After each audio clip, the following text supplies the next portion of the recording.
Welcome to Pick Me Up, I'm Scared, the podcast.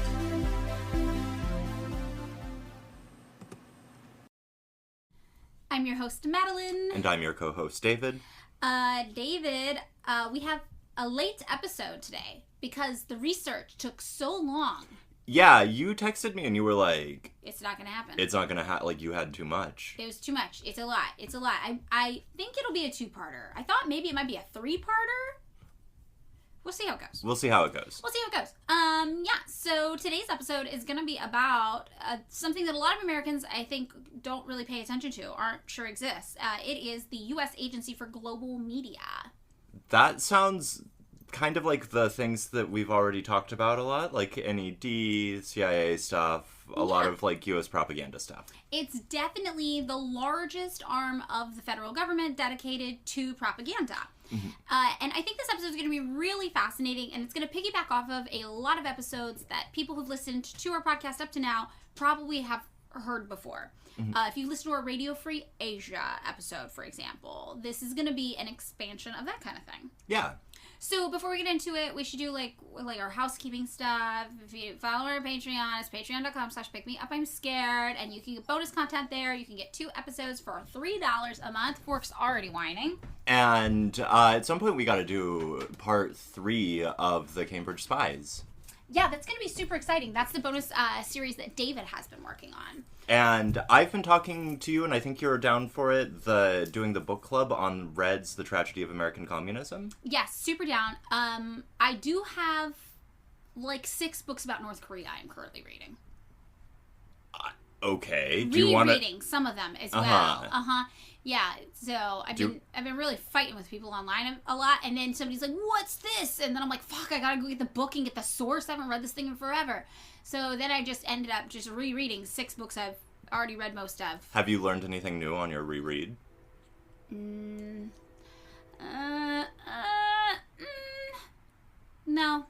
You might be the world's foremost internet arguer or DPRK expert. I might. I really might. Who knows? I'm trying to think of, like, things that are interesting. I guess one thing I think is interesting is... okay, so one of the things I actually did reread that I don't think I had fully processed is that in North Korea they do have, like, a family prison system where it's like if you get sentenced to prison, your whole family goes with you. Oh, yeah, Young-mi Park talks about this at one point. I don't know if she's the most reliable one. No, I'm not suggesting that. I'm not, but, like, I do recall hearing, maybe the only time I've ever heard Joe Rogan's voice was singing a clip of a Young-mi Park thing. Yeah, I mean, I think the interesting thing is I read it and I saw somebody that are like, well, like, culturally, like, in North Korea, it's like the family is, like, the most important part of culture, and it's, like, the unit, so the idea is actually more that, like, we're not going to take you from your family to go to prison, but we're going to send the whole family to prison. But, and then, you know, I don't know, it's really interesting. There's obviously, like, a lot of loaded cultural stuff about how we think about prisons and other places, like that whole thing. It's like, why is it called a prison in the United States and called a prison camp in anywhere that's a political enemy of us? Or why is it, like, forced labor existing in these prison camps is like, oh my god, that's the worst thing on the planet, I can't imagine that. And then you're like, well, actually, like, every single prisoner in the United States can be forced to do labor, and most of them are, and also we're the largest prison state on the planet, and it's not even close. Like, we have, like, 5 times more prisoners per our population than any other country. Yeah, I always think about things like if you go to, like, military surplus stores a lot, you'll see, like, prison blues jeans or whatever, and then, like, furniture making, and then I've had friends who've been incarcerated who've done, like, fire work or whatever, like, worked as firefighters. The firefighter one is wild because you get all this training and then you leave prison and then you're not qualified to work as a firefighter. Well, you're doing it in prison. The funny thing is, like, there is, like, apparently a program where you can, like, go get your certification. It takes more training, but that's stupid because often you've been doing it for years and years before that. The one friend I had who was in that situation found it practically impossible. Like, it was technically possible, but it was practically impossible to actually get the kind of certification to become a firefighter. Very interesting. Yeah. I mean, Yeah, other things that are made in prisons, like the Starbucks bottled Frappuccino drinks include prison labor. Victoria's Secret was using prison labor for a really long time. You know, it's like a lot of companies are using prison labor. It's very, very normal. But I think that the language we use to talk about these things, because people are always like, well, just because the United States effectively colonized, destroyed Korea, and then committed genocide in the South, and then killed 25% of people, including civilians in the North, doesn't mean North Korea is a perfect utopia. And the wild thing is, you're like, look, we have to like nobody's saying it's a perfect utopia. They've suffered 2 widespread floods in the 1990s, back to back. There was a massive famine. The floods were described as being of biblical proportion by outsiders who witnessed them. Like, there was mass starvation. Like, there were these issues.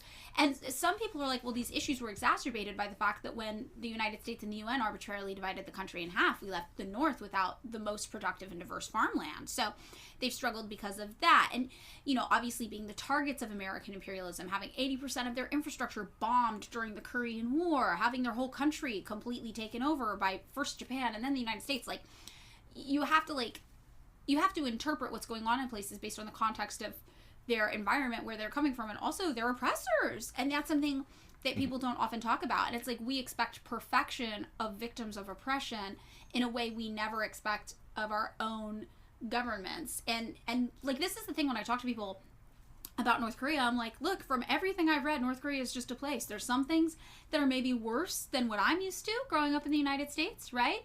There are a lot of things that seem better. You know, there is free healthcare, there's free housing, well, it's not free housing, but it's so subsidized that it's effectively free. There's free college, there's free food rationing. Like, they have all these things that we could only dream of having in the United States. And what really goes into this is this idea that this, like, mythos develops around people and places, and we are not able to identify with the realities of other places, like, through the same lens that we would use to view our own reality. And that ties in with the episode we're doing today, because so much about how we think about other places is actually subtly shaped by our own government, by its political aims around the world, right? And there's little things we don't even think about, like the subtle things, like, it's a prison camp, not a prison. Oh, yeah. It's hard labor, not forced labor. You know, and these, like, subtleties in language go into us kind of positioning ourselves in a hierarchy in regards to other people around the globe. And we're like, oh, yeah, well, things are bad here, but at least we're not over there. The thing is, right, I've never heard someone give a critique of any place that has been the subject of, like, U.S. imperialism, where I've been like, is it so much... It's so much the same here. It's like, we just, like, if you are, like, of a certain, like, class position or whatever, may not see all of the shit that happens in America. Because, like, you know, if you are white and middle class, though increasingly it's different, the chances that you will intersect with, like, the carceral state are going to be much different than if you are poor and a person of color. It's totally true. And then you have people who are like, but they imprison their political enemies. And you're like, the United States government literally killed Fred Hampton. Yeah, I don't... Like, we literally murder our political enemies within our state borders. Like, this is not... And if you want to say, like, these things are bad, it's like, yes, bad things that I think are not ideal happen everywhere, but the emphasis on focusing on victims of U.S. imperialism and colonization as though they are of the paramount concern, and not focusing on the imperialist colonizing entity. And also, I mean, I don't know. First of all, they imprison political enemies. Do people not remember the DHS thing during, like, the George Floyd stuff? Yeah. Right? Like, where it's like, I don't know, guys. That looks like you just arrested a bunch of people in weird minivans. Yeah. No, this is the thing. And then, you know, the response people always have is like, 2 things can be bad at once. But you're like, one thing is the direct cause of another thing. Yeah. Like, the United States went into this country and divided it in half, right? And then committed genocide. And like, this is the cause of so much. So, you know, like, to strip that away from these conversations, I think, is a very bizarre and, like, disingenuous thing to do. It's in bad faith. It's like, you're not actually interested in talking about why the world is the way it is, because to talk about why the world is the way it is, you have to view the world through the scope and lens of American imperialism, first and foremost. Mm-hmm. And people think that that is in some way reductive, when in reality it is the most comprehensive way you can view, like, any geopolitical situation. And what we're going to talk about today, the U.S. Agency for Global Media, plays a huge part in how Americans relate to information, not only about themselves and their own country, but also to information about other countries. Okay, so Maddie, what is it? Okay, all right. It's a propaganda wing. There's no nice way to say it. It's a propaganda wing.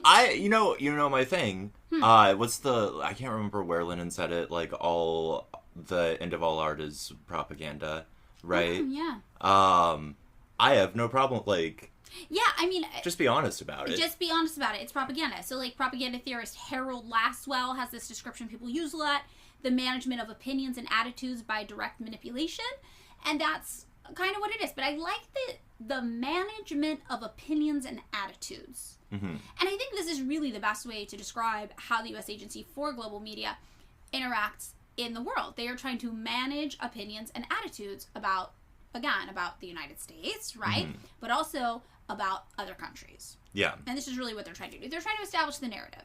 They want the narrative that you hear about anything to be the American narrative.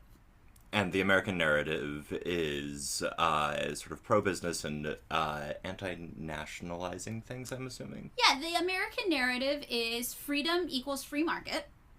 Milton Friedman. Yeah, it's Milton Friedman. It's freedom equals free market, mm-hmm. and if you don't have free markets, you're not free and you're oppressed. And the freest thing you could do is open up your borders to American businessmen so we can come exploit all of your resources, and you can cheer us on and go, yeah, I love freedom while it happens. That sounds sick. We should. I agree. You're really vying for the CIA job here. I mean, it's a tough market out there. It's hard to get a job. So the agency of U.S. government that broadcasts news and information actually to people around the globe, and historically up until very, very recently, Americans wouldn't hear this unless they were traveling abroad or something. This is what we would refer to in another country if it was happening as state media, state propaganda, right?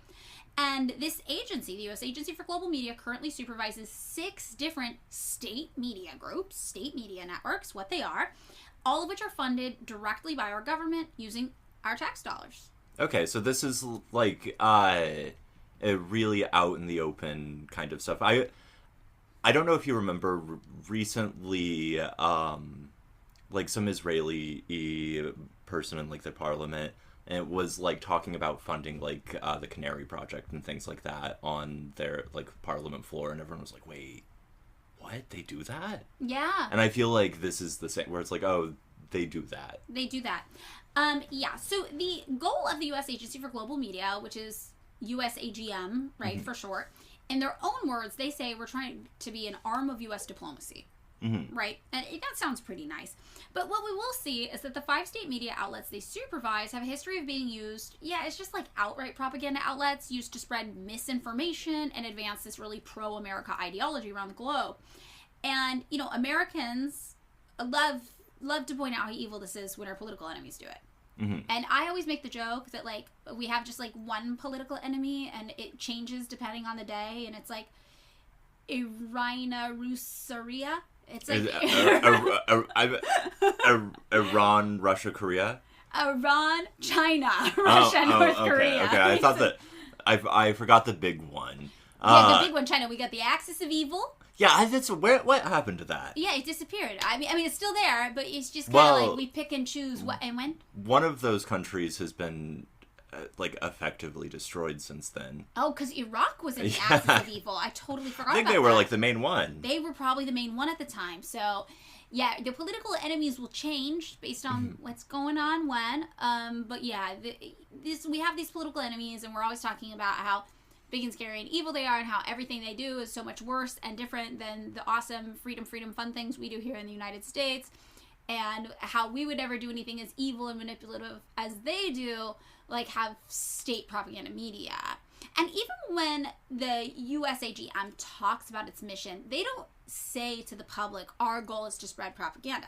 Now, internal documents very, very explicitly say that it is a propaganda wing.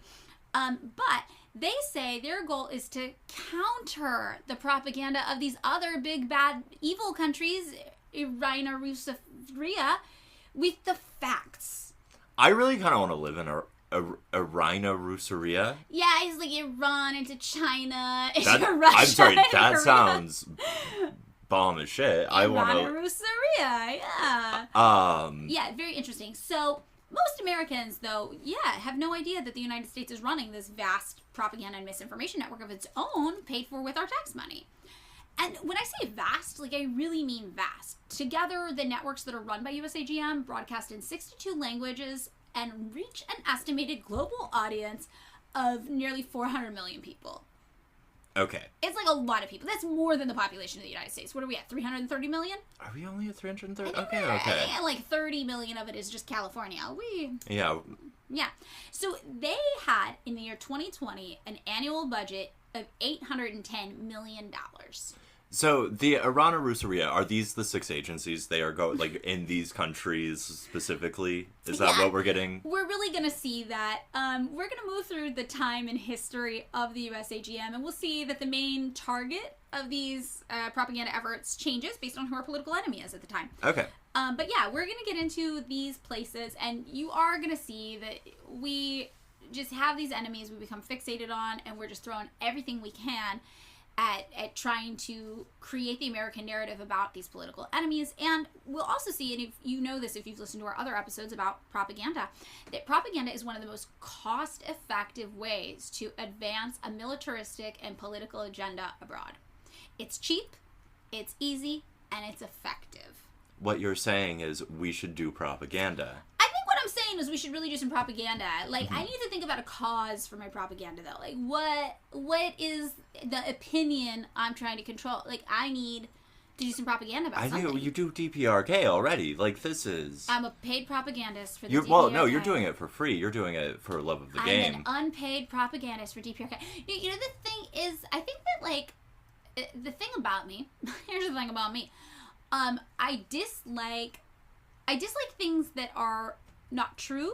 I have a curiosity about the world, and I think that most Americans, we grew up hearing certain narratives, and there becomes a moment maybe where you learn something and you're like, oh my god, this is not the narrative I've been told, and you dive into researching it and you're like, why doesn't everybody know this? This is wild. I can't believe that I believed this myth for so long, and that it's a myth that's perpetuated in our public school systems, and you know, all these things. And then you want to tell people, and then when you tell people like, oh my god, I learned this thing, this is actually the truth based on all of this research and all of this data, and here's all these facts, and our own government admits it, and to hear people go, no, it like pushes you into a corner, you know? Yeah. And I think this is like a theory actually about the way people converse with each other. Like, the more you, like, two people with pretty similar goals and views of the world can enter a conversation, but through the process of arguing, they will end up pushed back into further opposite corners. I mean, it seems like, right, one of the sort of knock-on effects of all of these propaganda wings is like a kind of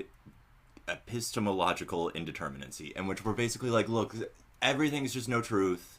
There's no truth, which means that there's no reason to do anything or believe anything, and you just kind of give up. Right. And so everyone just ends up in their corner, sitting there going like, I don't trust that person because they're a paid North Korea actor or whatever, or I don't... Irina Russaria propagandist. Do you think they collaborate when they send you the checks? Who's on there? I think it's a corporation. It's an LLC of all of them. I think. Yeah, but this is funny too. Is like when you try to share this information with people about the propaganda we've consumed as Americans, which, you know, really interesting is that, like, obviously people refuse to believe it, right? They're just like, no, this cannot be true. But like, it's almost as though it threatens their entire worldview. Like, to believe you've been wrong about this one thing could mean that you actually don't know much about how the world operates at all. And I think that that's actually really, that can be a liberating place to be, because then it gives you the freedom to pursue without any like psychological hindrances the information that is interesting to you and you find imperative, right, to like understand the world. But it's really fascinating to me how many people like can't make that jump. Like, they can't be like, well, what if everything I know is a lie? Why don't I approach this without any baggage? Why don't I start from the beginning and try to learn more about this subject? And so propaganda in general, I find, is something people are very interested in abstractly. And when you start to talk about it specifically and say, well, here are examples of propaganda, that's where they go, no. Well, it's because it doesn't have that like Russian constructivism look to it that like Soviet stuff had. with like right. the like buff dude, like the Soviet realist buff dude holding like a hammer.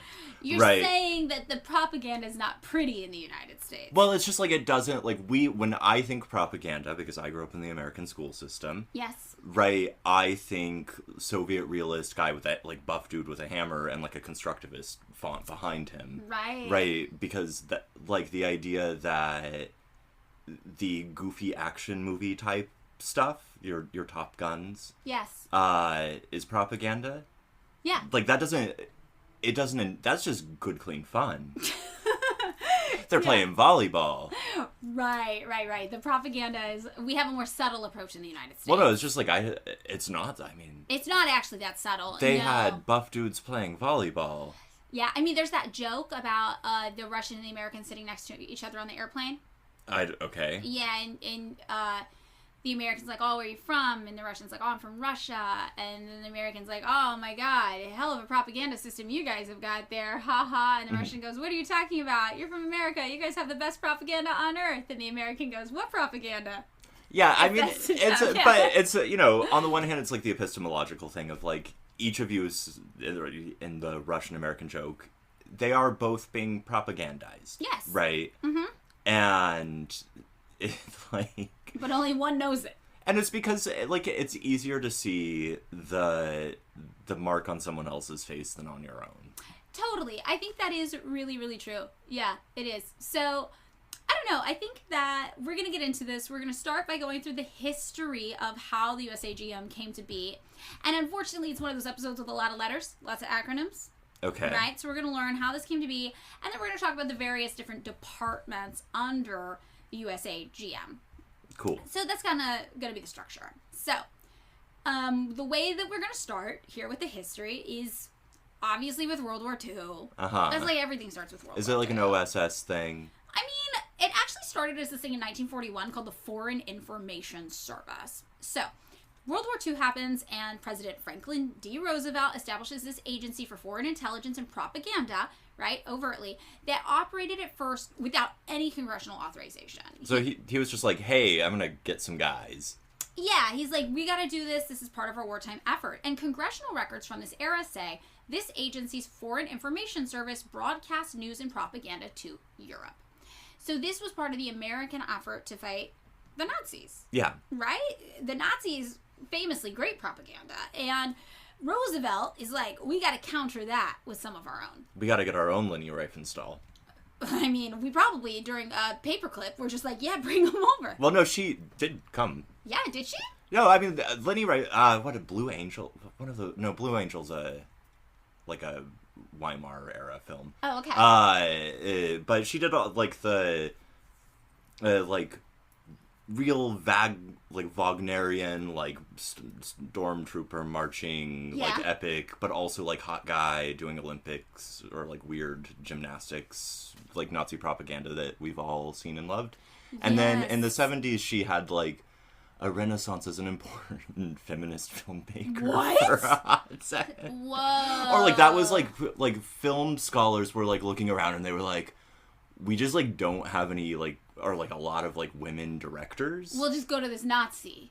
So like when we want to talk about like women directors, we talk about Leni Riefenstahl, and Susan Sontag wrote like a really great piece because Leni Riefenstahl got really obsessed with taking pictures of like sub-Saharan like tribes or like traditional communities in sub-Saharan Africa. Yeah. In a way that like was very much about like the same kinds of ideals but just cast onto like sub-Saharan black people. Uh-huh.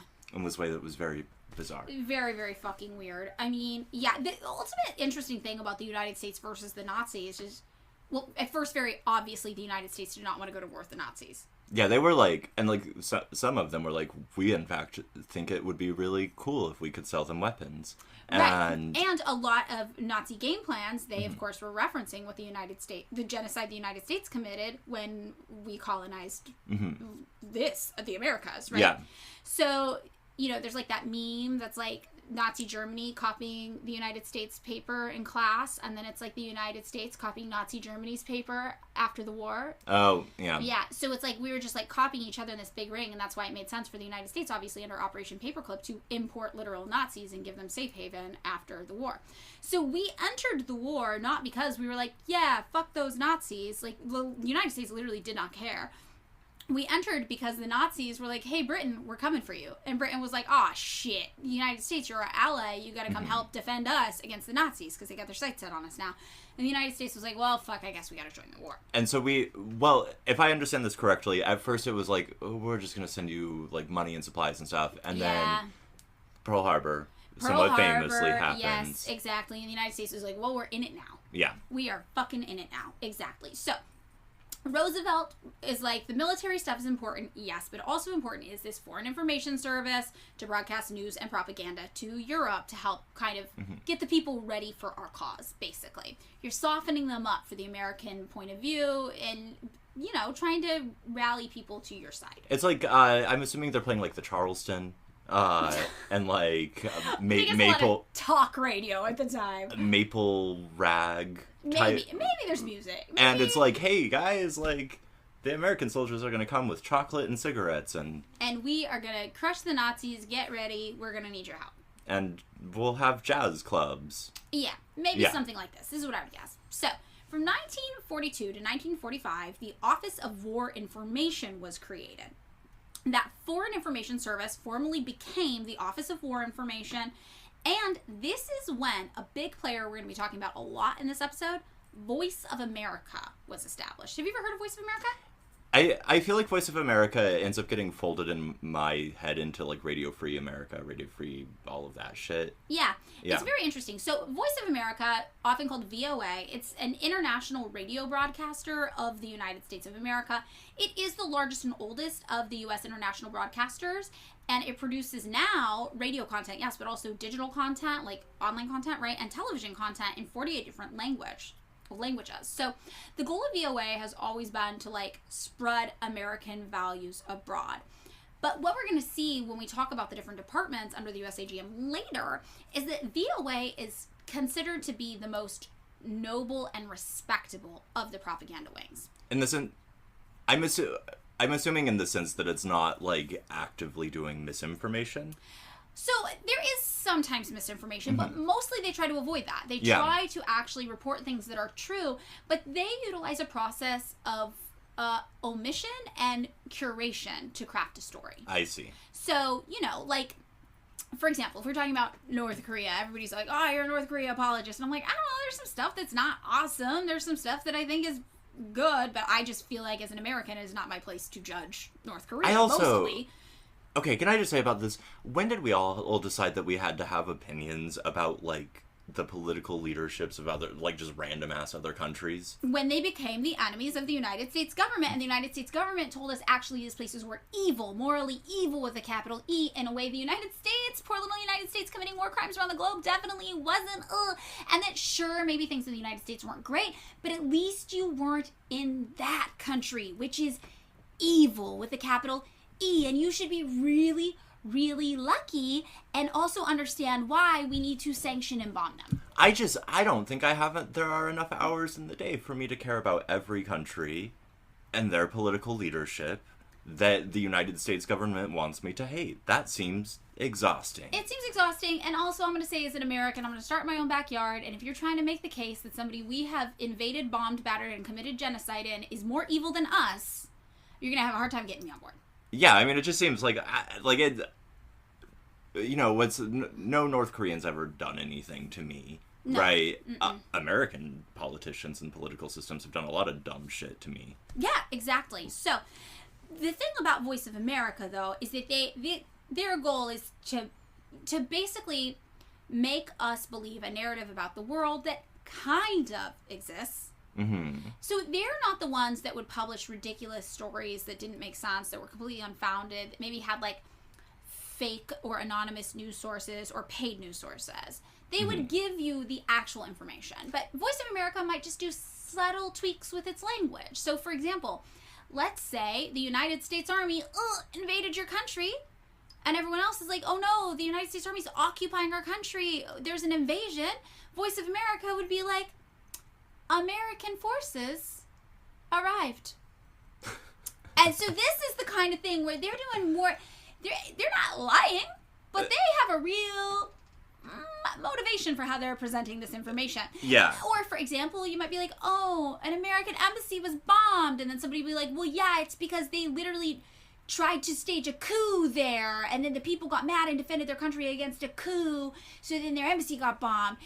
So this would be the news, but then Voice of America would be like, oh my god, it's so sad. An American embassy was bombed. And that's it. That's the whole story. Yeah, so it, like, shed any context right. that would say, like, American interests are attempting to exploit this country. Yes. So this was the original kind of propaganda wing, and this was their approach. Their approach was like, we're not gonna like outright lie. We're just gonna kind of make the big stuff seem not as big as it really is, and omit some things that don't help craft the most favorable narrative of the United States. Yeah. So this was kind of how this got going. So VOA being established, right, under the Office of War Information, they had an overseas operation that came along with this thing called the United States Information Service, USIS. Remember I said there's going to be a lot of letters. Okay. So the war comes to an end, and we still got Voice of America, right? It's in 1946 to 1952, this kind of like post-World War II period. And everybody's like, well, do we get rid of Voice of America? Because really it was only there to help us fight in World War II. Well, like, but you have a new enemy. We always have a new enemy. And it, like, even before the war was over, like, everyone was like, listen, the Nazi thing, fun while it lasted. We know who the real enemy is. We've always known. It's the USSR. It's, you know, when the wall fell, I'm sure it was like losing a partner after 50 years. It's true. It's really true. Who is the United States, if not the enemy of the USSR? And they've been gone for. We've been trying to do Russia as like a. I know it's not the same. It's not the same. It's really not the same. It's not the same. It's a rebound. Ultimately, it was decided that these programs, the Office of War Information, Voice of America, they should probably be kept around even during peacetime, and maybe even expanded, because while the war is over, a different kind of war was going on. The Cold One. The Cold One. The Cold War. And the USSR was still, yes, America's political enemy abroad. So an internal document from our government on May 3rd, 1949 said, clandestine radio facilities should be made available in the American zone in Germany to the Russian Anti-Communist United Front for broadcasts beyond the Iron Curtain. Such broadcasts should be directed not only to the Soviet Union, but also to the Soviet Army of Occupation and satellite countries. So this is when my Latvian neighbor is like, I grew up having the dream of blue jeans. Voice of America probably did this. Yeah. So we're going to talk about this in more detail later, but when we compare Voice of America to other propaganda outlets, it's really interesting how the government really tries to put them in a little box. Like, they all serve a purpose. They work together, but they do it in different ways. And the way Voice of America was structured to operate, they're like, look, it has to look kind of legitimate. Mm-hmm. It has to be something that people aren't catching us in outright lies. And the focus of Voice of America is to tell the rest of the world our story about what it means to be American. So this is like PBS for the rest of the world, right? Like, and that is like the way that they are trying to cast themselves. It's like, look, we're just like a really good information and news source that maybe does some human interest stories and tells our story. Right, and you are going to learn about what it's like to be an American through Voice of America. We're going to tell you, and we're going to tell you what it's like to be an American in this way that kind of maybe really makes you wish you were American. Ugh, think about how much closer to us and our idealized version of America we're presenting you could be if you helped us stage a coup and overthrow your democratically elected leaders lots of places, or your sovereign leaders, and instead imposed our guy, Mr. Money Businessman. Oh, I thought you were going to do Mr. Moneybags, the Monopoly guy. Oh, Mr. Moneybags. I always think of that Emily Sassy Lime song. You know that? It's like a little Riot Girl band. They're really good. If I don't know the song Mr. Money. Oh, it's a great song. It's wonderful. Maybe we'll put it up on the Patreon. Hell yeah. Little addendum content. It's a good one. So, these propaganda outlets, after World War II, officially became an embedded part of U.S. foreign policy. while the government tried to figure out exactly where to put them and what to do with them. Mm-hmm. So 1948 comes around, right, in the middle of this, and these propaganda outlets are increasing in popularity. And suddenly, American lawmakers are starting to get worried. They're like, I know that we're spreading this information, and sometimes it's maybe a little misinformation or disinformation to other countries around the globe, but what if an American accidentally heard it and thought it was true? Could that be bad for us? Like, so they're like, oh shit, the post-war economic boom is happening. Some people are going on, like, trips. Yeah. They're, like, leaving the country. Oh, American servicemen stationed abroad might hear this. Can you imagine just, like, you're, like, in your little hotel room in, like, Finland, right? Let's say, and you, like, turn on the radio and you're like, what the fuck is yeah, this? What is this shit? Of America. These are often the only people who, just, like, casually in your life, if you're like, do you know what Voice of America is? Usually the only people that say yes is people who are in the military. Oh, interesting. Yes. So, these propaganda outlets are getting more popular, and the United States government's like, this could be a problem. We need to make sure Americans don't accidentally end up consuming this stuff like it's real. Because we got our own goals and aims with the Americans. We need to give them different garbage. We need to give them different garbage, basically. Yes. So, the Smith-Mundt Act gets passed in 1948. And this is a law that bans government-funded media outlets who are producing content for other countries to hear from passing this content along, sharing it within the United States borders. Now, later, in 2014, this law would be amended to allow state-funded media organizations to distribute their content upon request to American viewers, after all. Okay, so just so I understand how this is, like, structurally working, this is, right, in British intelligence, this is, like, MI5 versus MI6. Like, one does domestic stuff, like propaganda for, like, British people. Yeah. And then one does propaganda and spy stuff for, like, the rest of the world. The rest of the world. You're thinking FBI in the United States, domestic, CIA, international. But there's bleed. There's right. Bleed. And they're both working under the same people a lot of the time, even if they don't always get transparency and accountability within each other's departments. I have to imagine that there's a lot of, like, internal backbiting and, like, God, Al from accounting over in Voice of America just, like, won't fucking give it up and, like, let me in on his beat. He's not sharing his sources with me. Right. This is totally a thing. The reason why, though, we're going to get into this, but the reason why the law ended up being amended is the United States accidentally at one point created a propaganda network that virtually nobody listened to in its intended place, but people who left that country and resettled in the United States loved it. So the United States was like, well, we wasted all this money. We got to propagandize someone with it. And people who had left that country and were living in the United States were like, oh, we love it. And this is probably the reason that law got switched around. Got it. To allow for Americans to listen to their own propaganda. Was it Vietnam? Was it Cuba? Oh, is it Cubans? Uh-huh, it's Cubans. So from 1953 to 1999, this kind of, what was it called at this time? What were we calling it? The Office of War Information, right?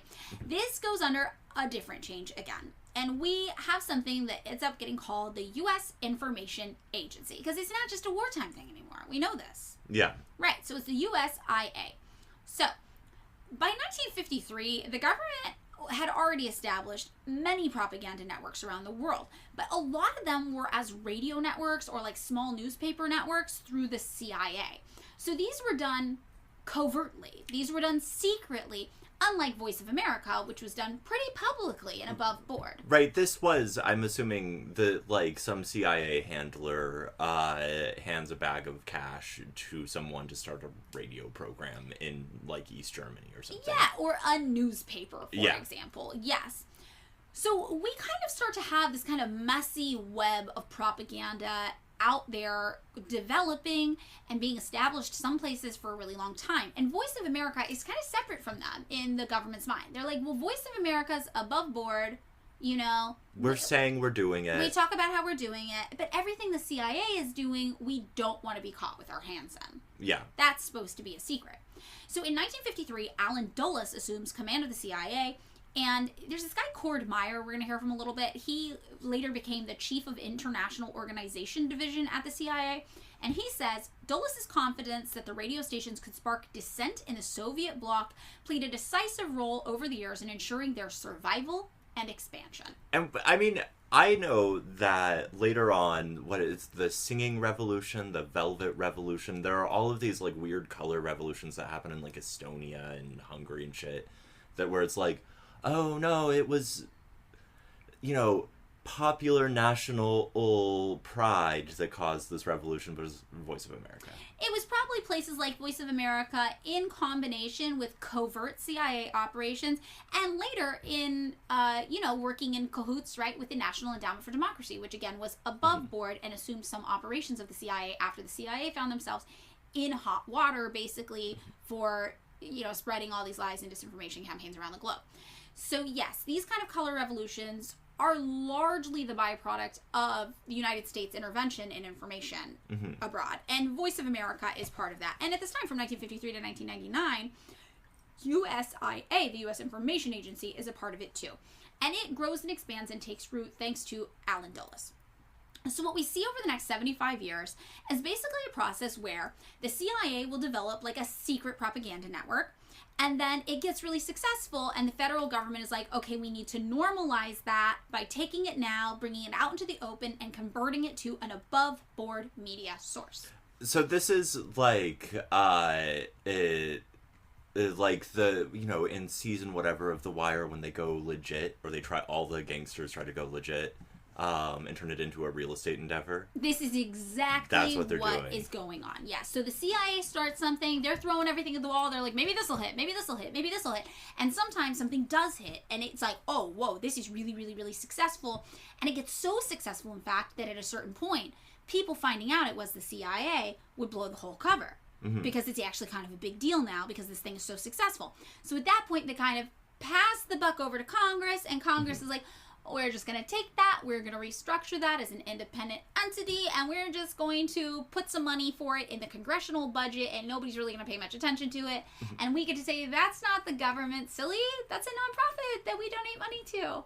Sick. Yes, so this is the process that we're going to see develop over the next, like I said, like 75 years. So the USIA was a big part of this process, and some people call the USIA the first Cold War propaganda news outfit. As a result. I mean, we obviously know, though, there were other propaganda things happening, especially as it pertained to Voice of America before this. But the USIA really was the big one that got formal and stuck around for a long time. Like 1953 to 1999. They had a good run before they presumably had to change their initials. Exactly. So the USIA was run by news and business leaders in the United States, all with the backing of the federal government. That's the thing the CIA is... Allen Dulles came out, like all the Dulles brothers came out of the business world, right? A lot of these people were lawyers or whatever before they got their start. And it's always like, actually, this is out of the business world that a lot of this stuff is happening. It's not like these people come from nowhere. So it gives you a different sense of the structure of the United States to have like business leaders.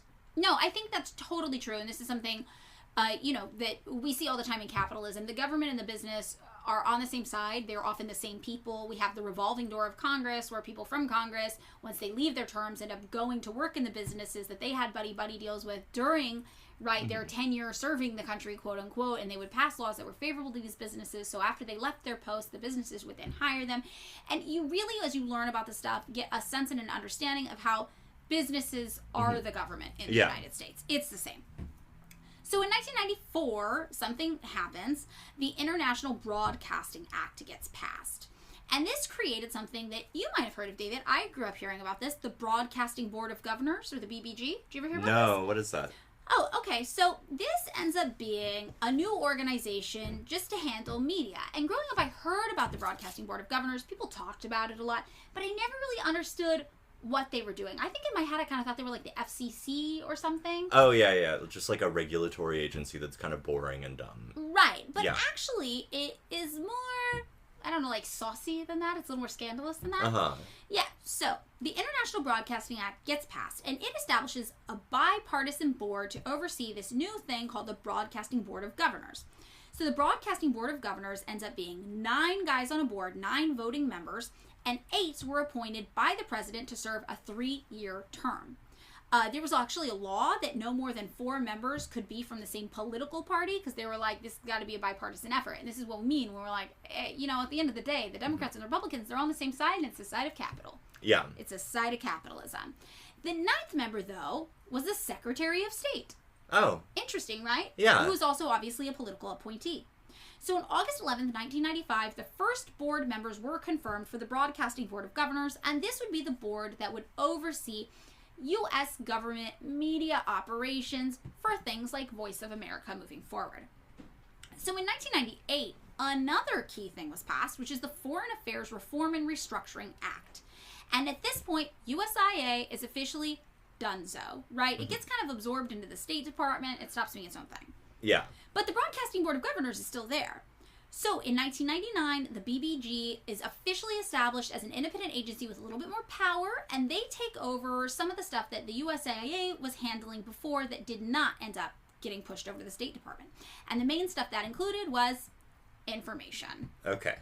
So under the International Broadcasting Bureau, which was also created in 1994 under that new act, this new kind of era is ushered in. And the BBG becomes this entity that, yes, carries out VOA, but also other federal government non-military international broadcasting. And non-military at this point is really a misnomer, because we know later on we're going to see people admit this, that the information component of our kind of statecraft and warfare is just as important as the it is component. hearts and minds kind of shit. It's Exactly. a lot of like, hey, guys, like, I'm assuming soaring bald eagle kind of journalism happening in, like, Vietnam or Libya or something. Exactly. Freedom Eagle Burger.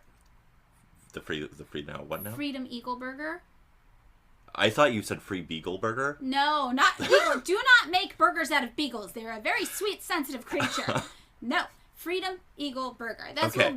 You've heard me say this before. This is whenever there's like something that's like America. I'm like, it's Freedom Eagle Burger. Yeah. Yeah. That's it's the America fuck yeah. Yeah, exactly. Yeah. So 2011, Obama is like, this whole BBG thing, we gotta utilize this more. We need every journalist talking in a halting and surface level inspiring tenor for many hours at a time. I'm not sure what you're talking about, David. Yeah. But it sounds inspiring. Probably like a lot of empty rhetoric about hope. Hope. So much hope. Yeah. So Obama dared to hope that we might create, through an executive order, an integrated strategic counterterrorism communications initiative. Okay. We're going to fight the terrorists with words. This is... I mean, we've already killed a lot of random-ass people in Afghanistan who weren't terrorists. Maybe now we can tell them about it. Yeah, it's not enough. It's not enough to Obama. Obama's like, we got to carry out those sweet, sweet bombing campaigns of the Bush era that literally led to the displacement of millions and millions of people and killed civilians and were... The death of hundreds of thousands. You know, just war crime. So now we're going... It's like, not only will we drone bomb you, but we're going to lecture you about it. Exactly. Yes, this is perfect. So Obama calls on the BBG to work more directly with the Department of Defense and the CIA to increase their role in helping to fight America's enemies abroad. And at this time, the plan was set in motion, to also amend that Smith-Mundt Act, right? Mm-hmm. To be like, we're really wasting this sweet, sweet propaganda. We should be showing this sweet, sweet propaganda we're making to everybody, including the American people. So, is the way this works, like, right, like, media sources in the United States, there's kind of like a, maybe we don't quote from Voice of America, or we're not, like, publishing Voice of America shit in, like, American media outlets. Probably up till not. The Smith whatever thing, but after like the Smith-Mundt Act. The Smith-Mundt Act is like, maybe now we can. Well, so the Smith-Mundt Act originally was the one that was like, no, those are our secret specialized stories for other people, not us. We get the truth here in America. After it gets amended. Yeah, then they're like, well, secret. And this really does correlate with when you start to see an increase in really ridiculous news stories pop up about other countries. So fake news.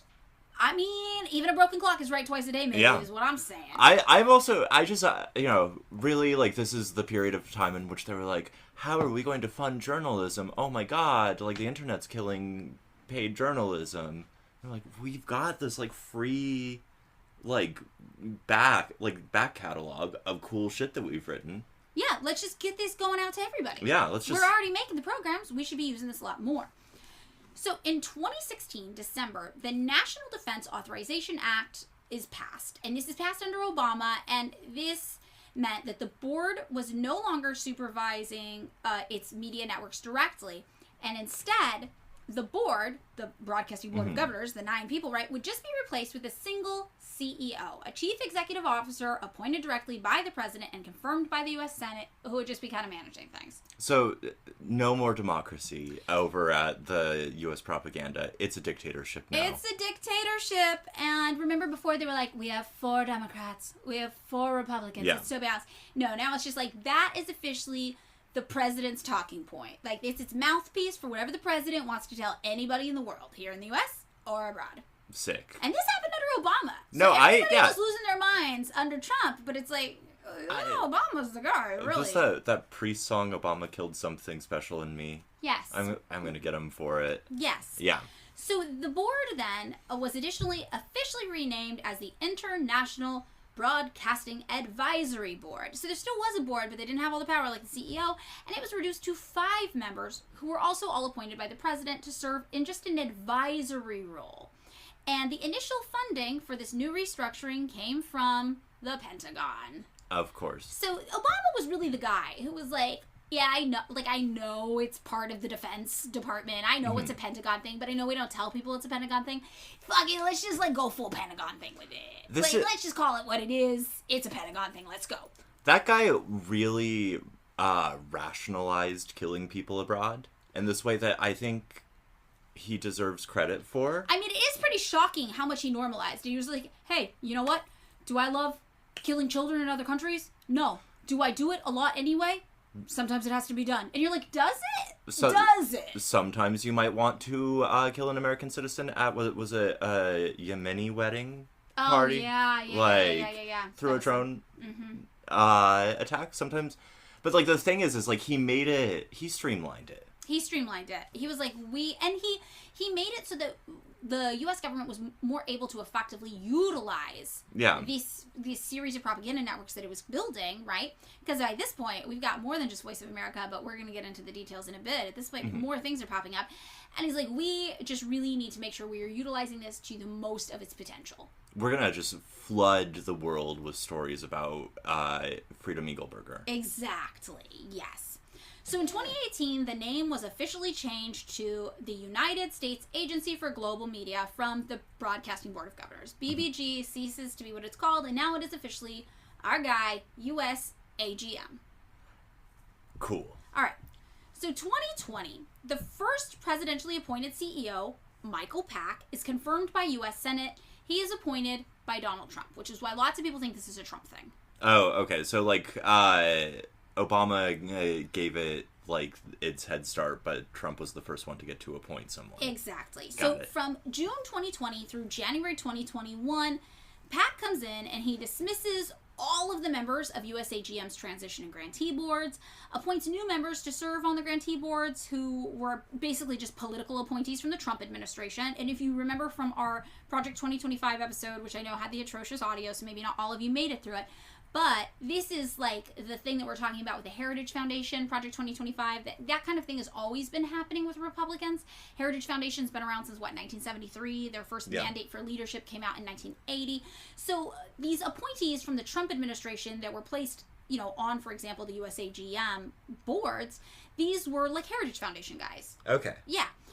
So then, Pack names himself chair of all the grantee boards, dismisses the heads of all the USAGM networks, appoints new heads, a bunch of reporters quit in protest, and he removes the provision that ostensibly kept USAGM agencies from needing to just straight up bend to the political will of other government agencies in their reporting. We will see this was largely a symbolic issue, but there was this law that was like, we're so above board. Remember with Voice of America especially? Yeah. We're doing such real independent reporting. We actually, even though we are being funded by the U.S. government and are technically a part of the State Department, we serve no masters but the truth. So this is a lot of journalists like storming off in protest Right. and being However, we'll see this is pretty symbolic because they were not, they've always been bending to the will of the state, and we will see that this is definitely the thing. The only thing that Michael Pack did was like, get rid of that bullshit that pretends like we're not. Yeah. We are straight up state media, baby. Let's fucking go. We're reporting what the U.S. government wants, and you're not even allowed to do the weird Democrat thing where you pretend like you're not. You are.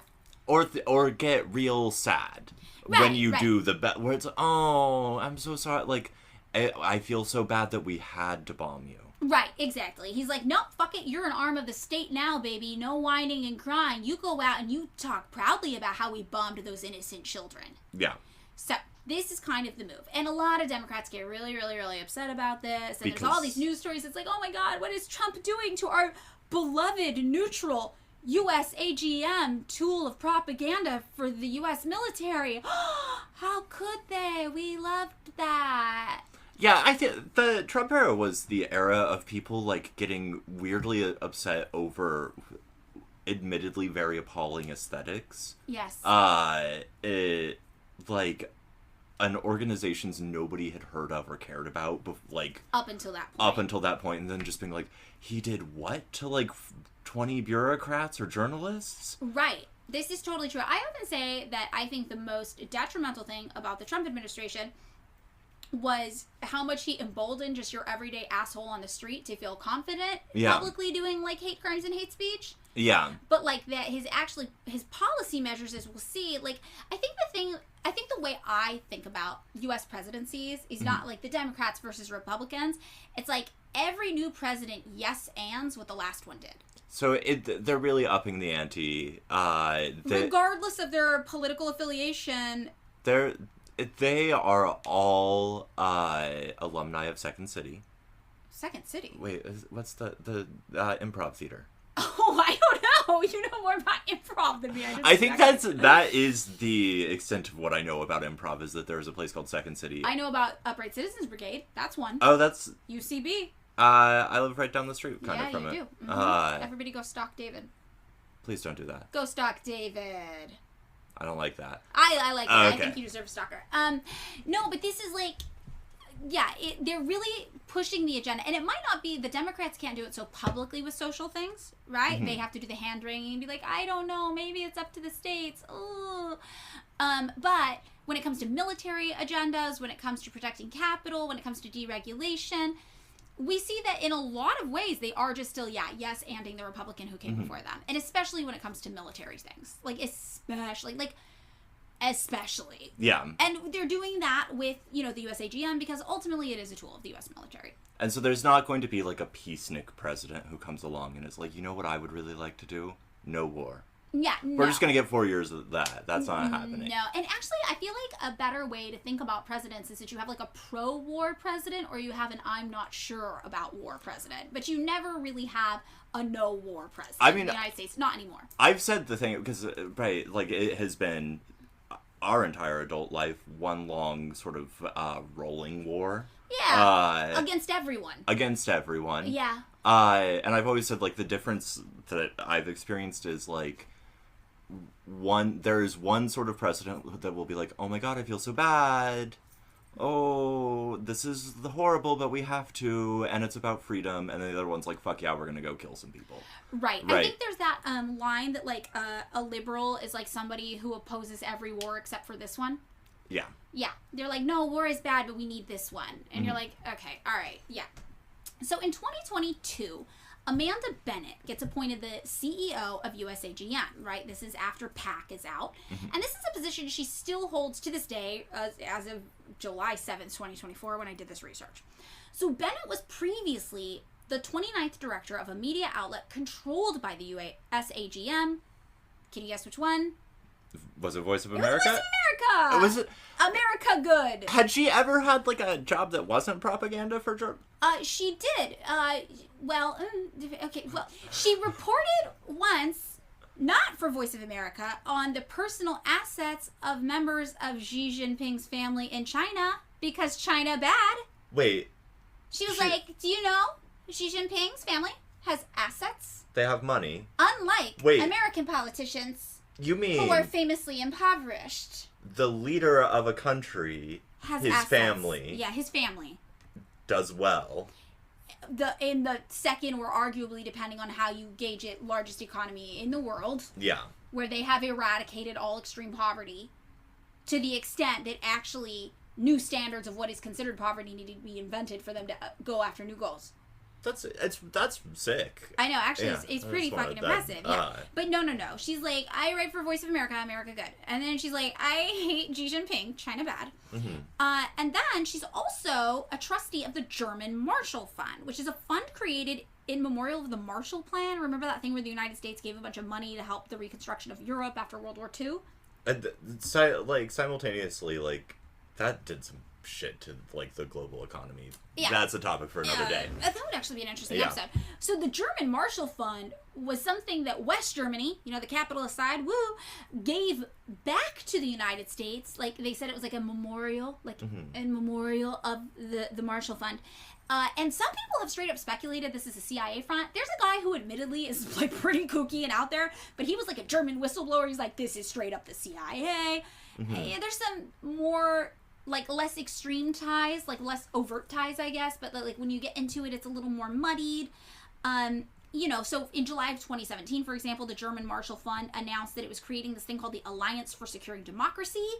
And if you're familiar with how the CIA does business, just the title alone probably set off your CIA spidey senses, because usually anything where they say, for democracy in government speak, it means just like enforcing capitalism and business interests around the globe at the expense of other countries' democratic processes. That sounds right. Right. So they're like, German Marshall Fund here, definitely not the CIA.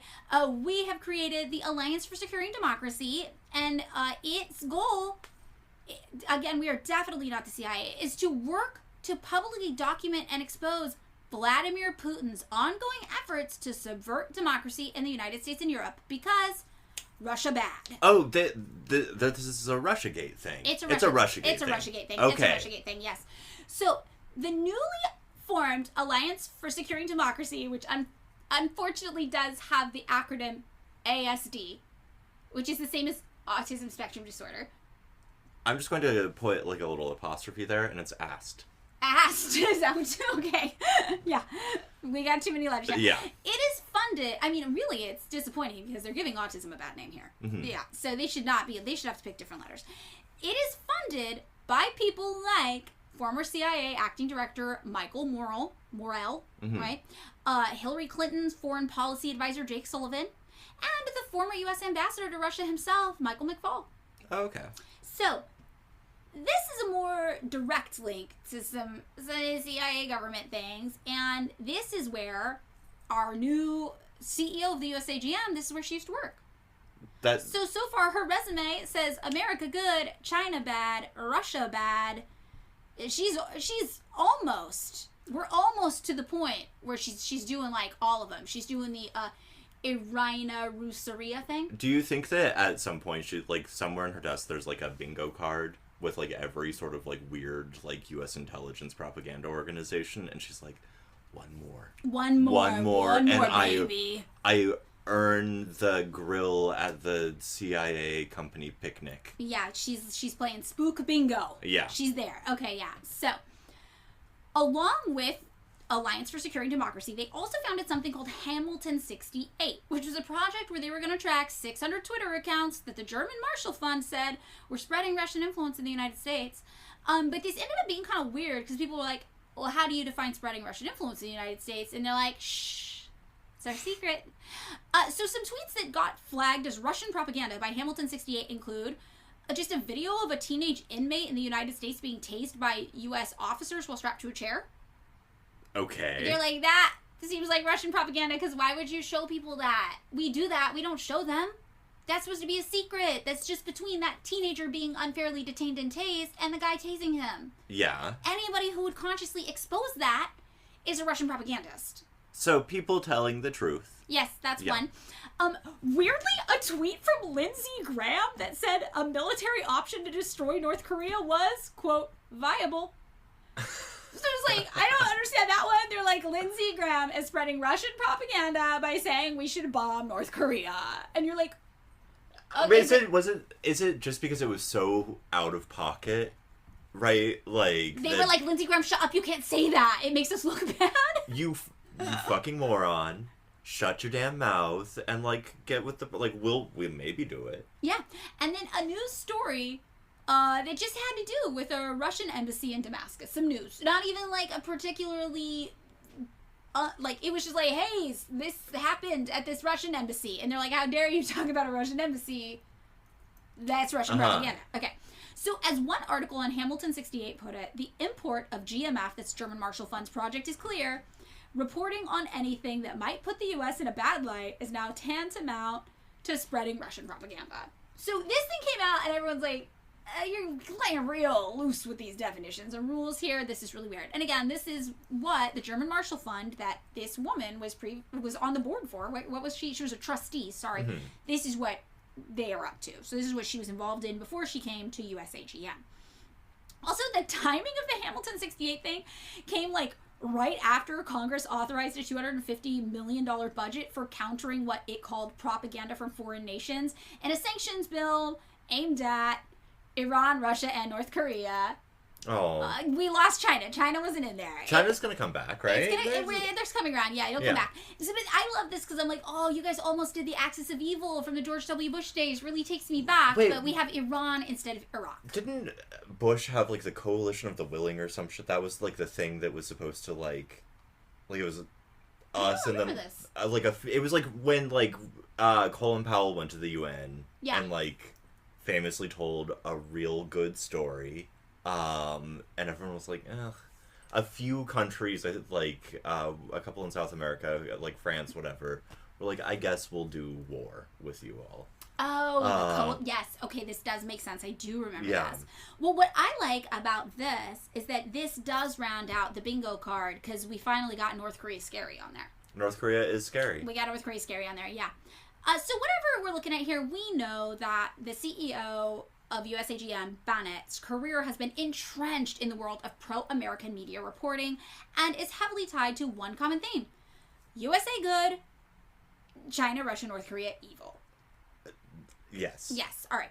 So in 2023, Barnett shared a video expressing exactly what the USAGM was trying to accomplish. It's pretty wild. You can see it online. It'll be in my sources, too, on this. It starts with white text on a black screen that says, "We are at a critical moment in history. Authoritarian regimes are controlling information through disinformation." And she's like, call coming from inside the house. No, this is not projection. Are you saying she's projecting? And, like, okay, so here's my thing.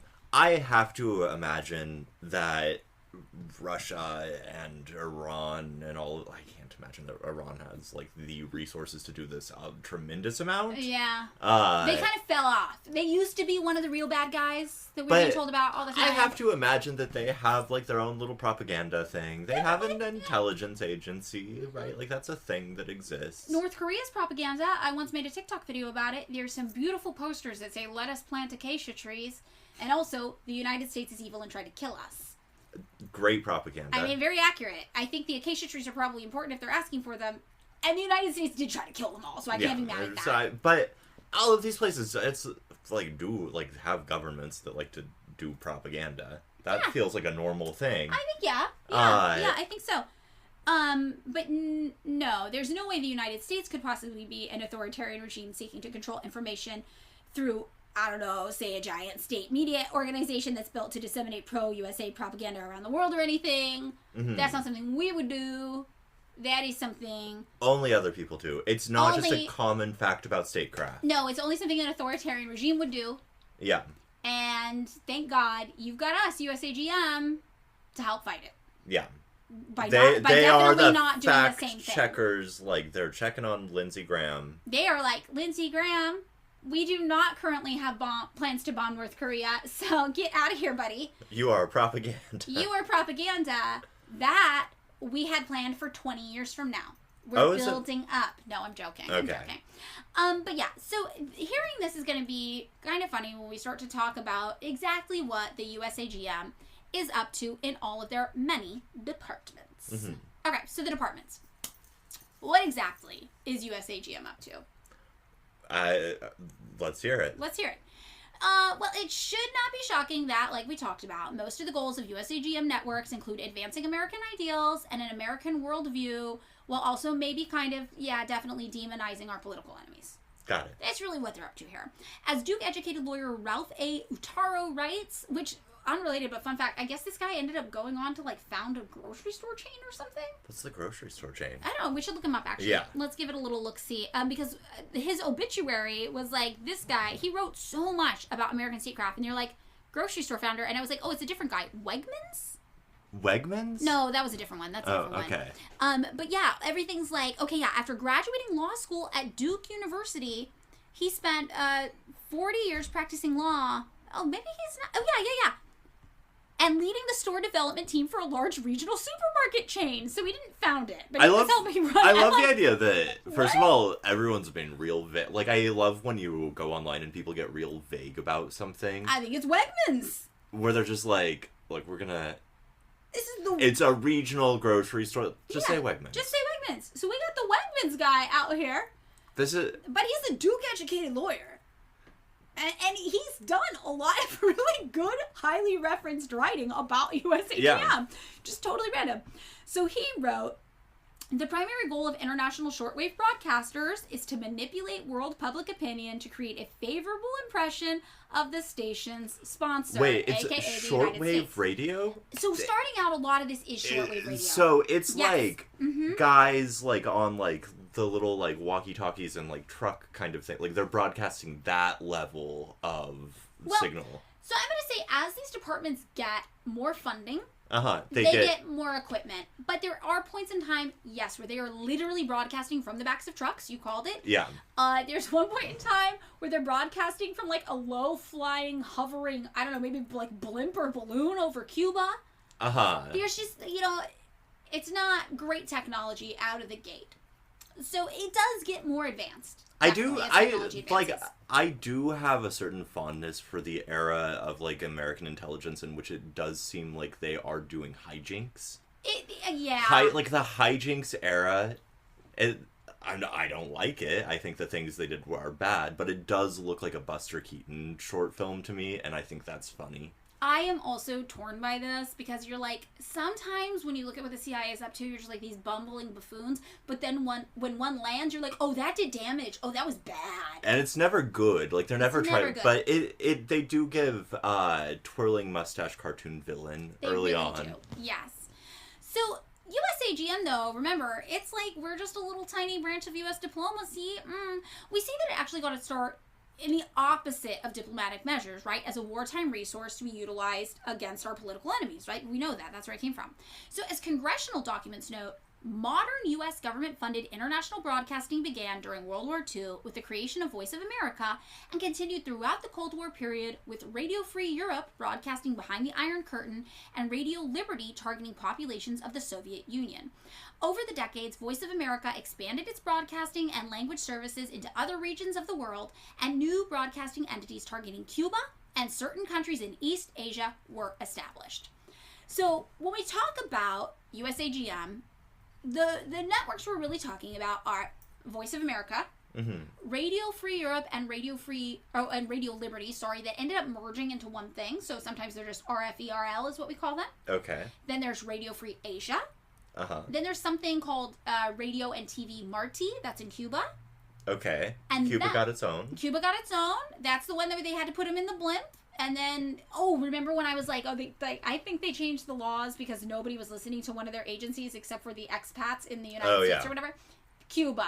And so the ones targeting Cuba are really not popular unless you were somebody who no longer lived in Cuba and was living in Florida.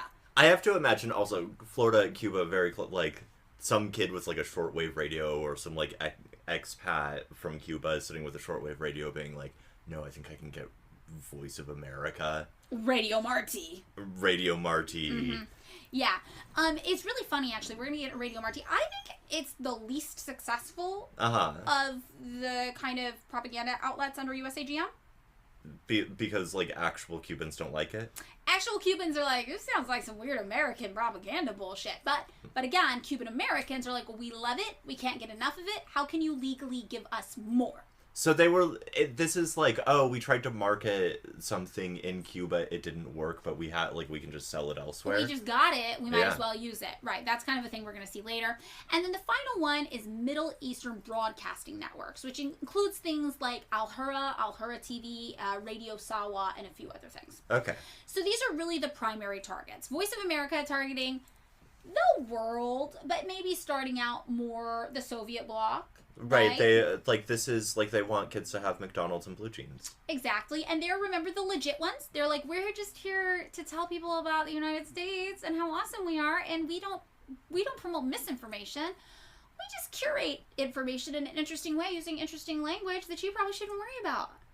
Got it. Okay, so then Radio Free Europe and Radio Liberty are like, we're not here to tell you about the United States. We're here to tell you about you, people living in countries that are political enemies. You don't have blue jeans. You don't have blue jeans, and we got a guy who used to live in your country 36 years ago here who can kind of still speak your native language, but you're noticing the accent's a little off, and he is telling you, actually, that everything you like about your country is fucked up and wrong, and his life got so much better once he started living in the United States, and you're going to listen to him, and also probably there's a revolution starting tomorrow at 3 p.m., and you should show up in the town square.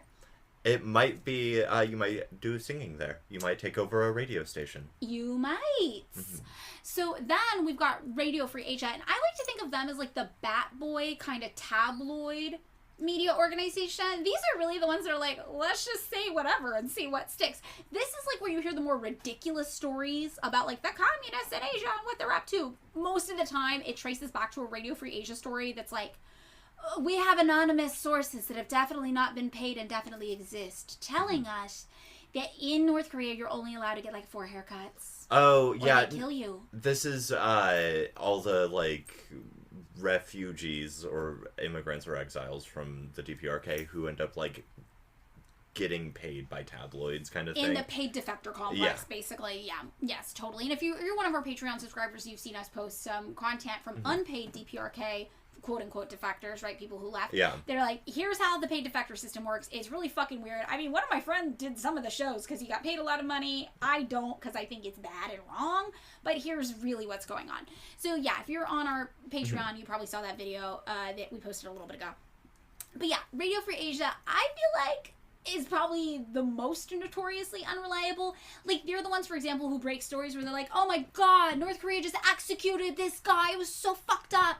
And then like 2 weeks later, Reuters is like, that guy's not dead, here's a picture of him at a dinner party like last night. Like, what are you talking about? And then Radio Free Asia is like, what? And then they just like silently remove the story from their website sometimes, but then other news organizations like are citing Radio Free Asia. They're like, no, Radio Free Asia definitely said that guy was dead.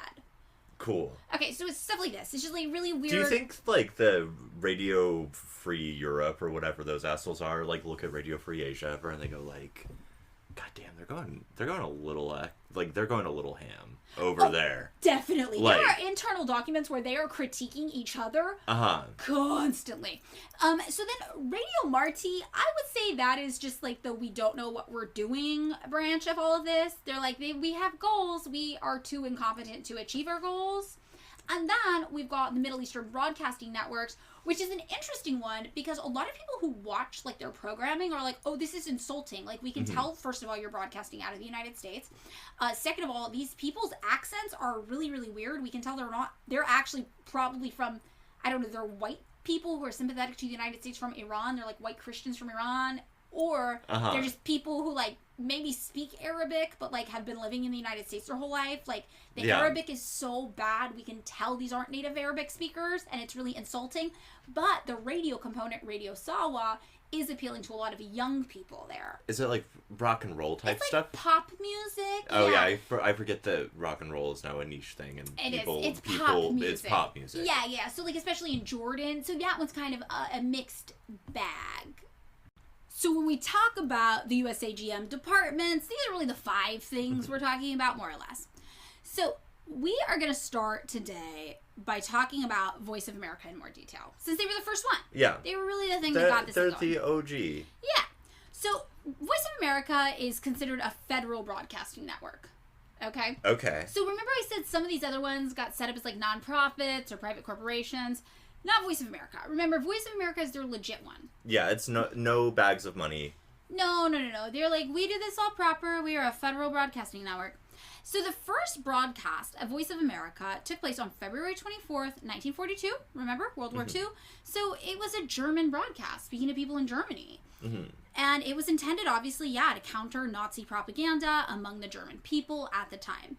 So during its first broadcast, a Voice of America announcer said, "Every day at this time, we will bring you the news. It may be good or bad, but we will tell you the truth." Okay. So they really positioned themselves as being this like fair, truthful news organization. By the time World War II ended, Voice of America was broadcasting 3,200 programs in 40 languages every week. Damn. So it really blew up fast, yeah. And the United States government, like we talked about, opted to keep it going because they were like, we built this huge thing and we think it can be useful just in general.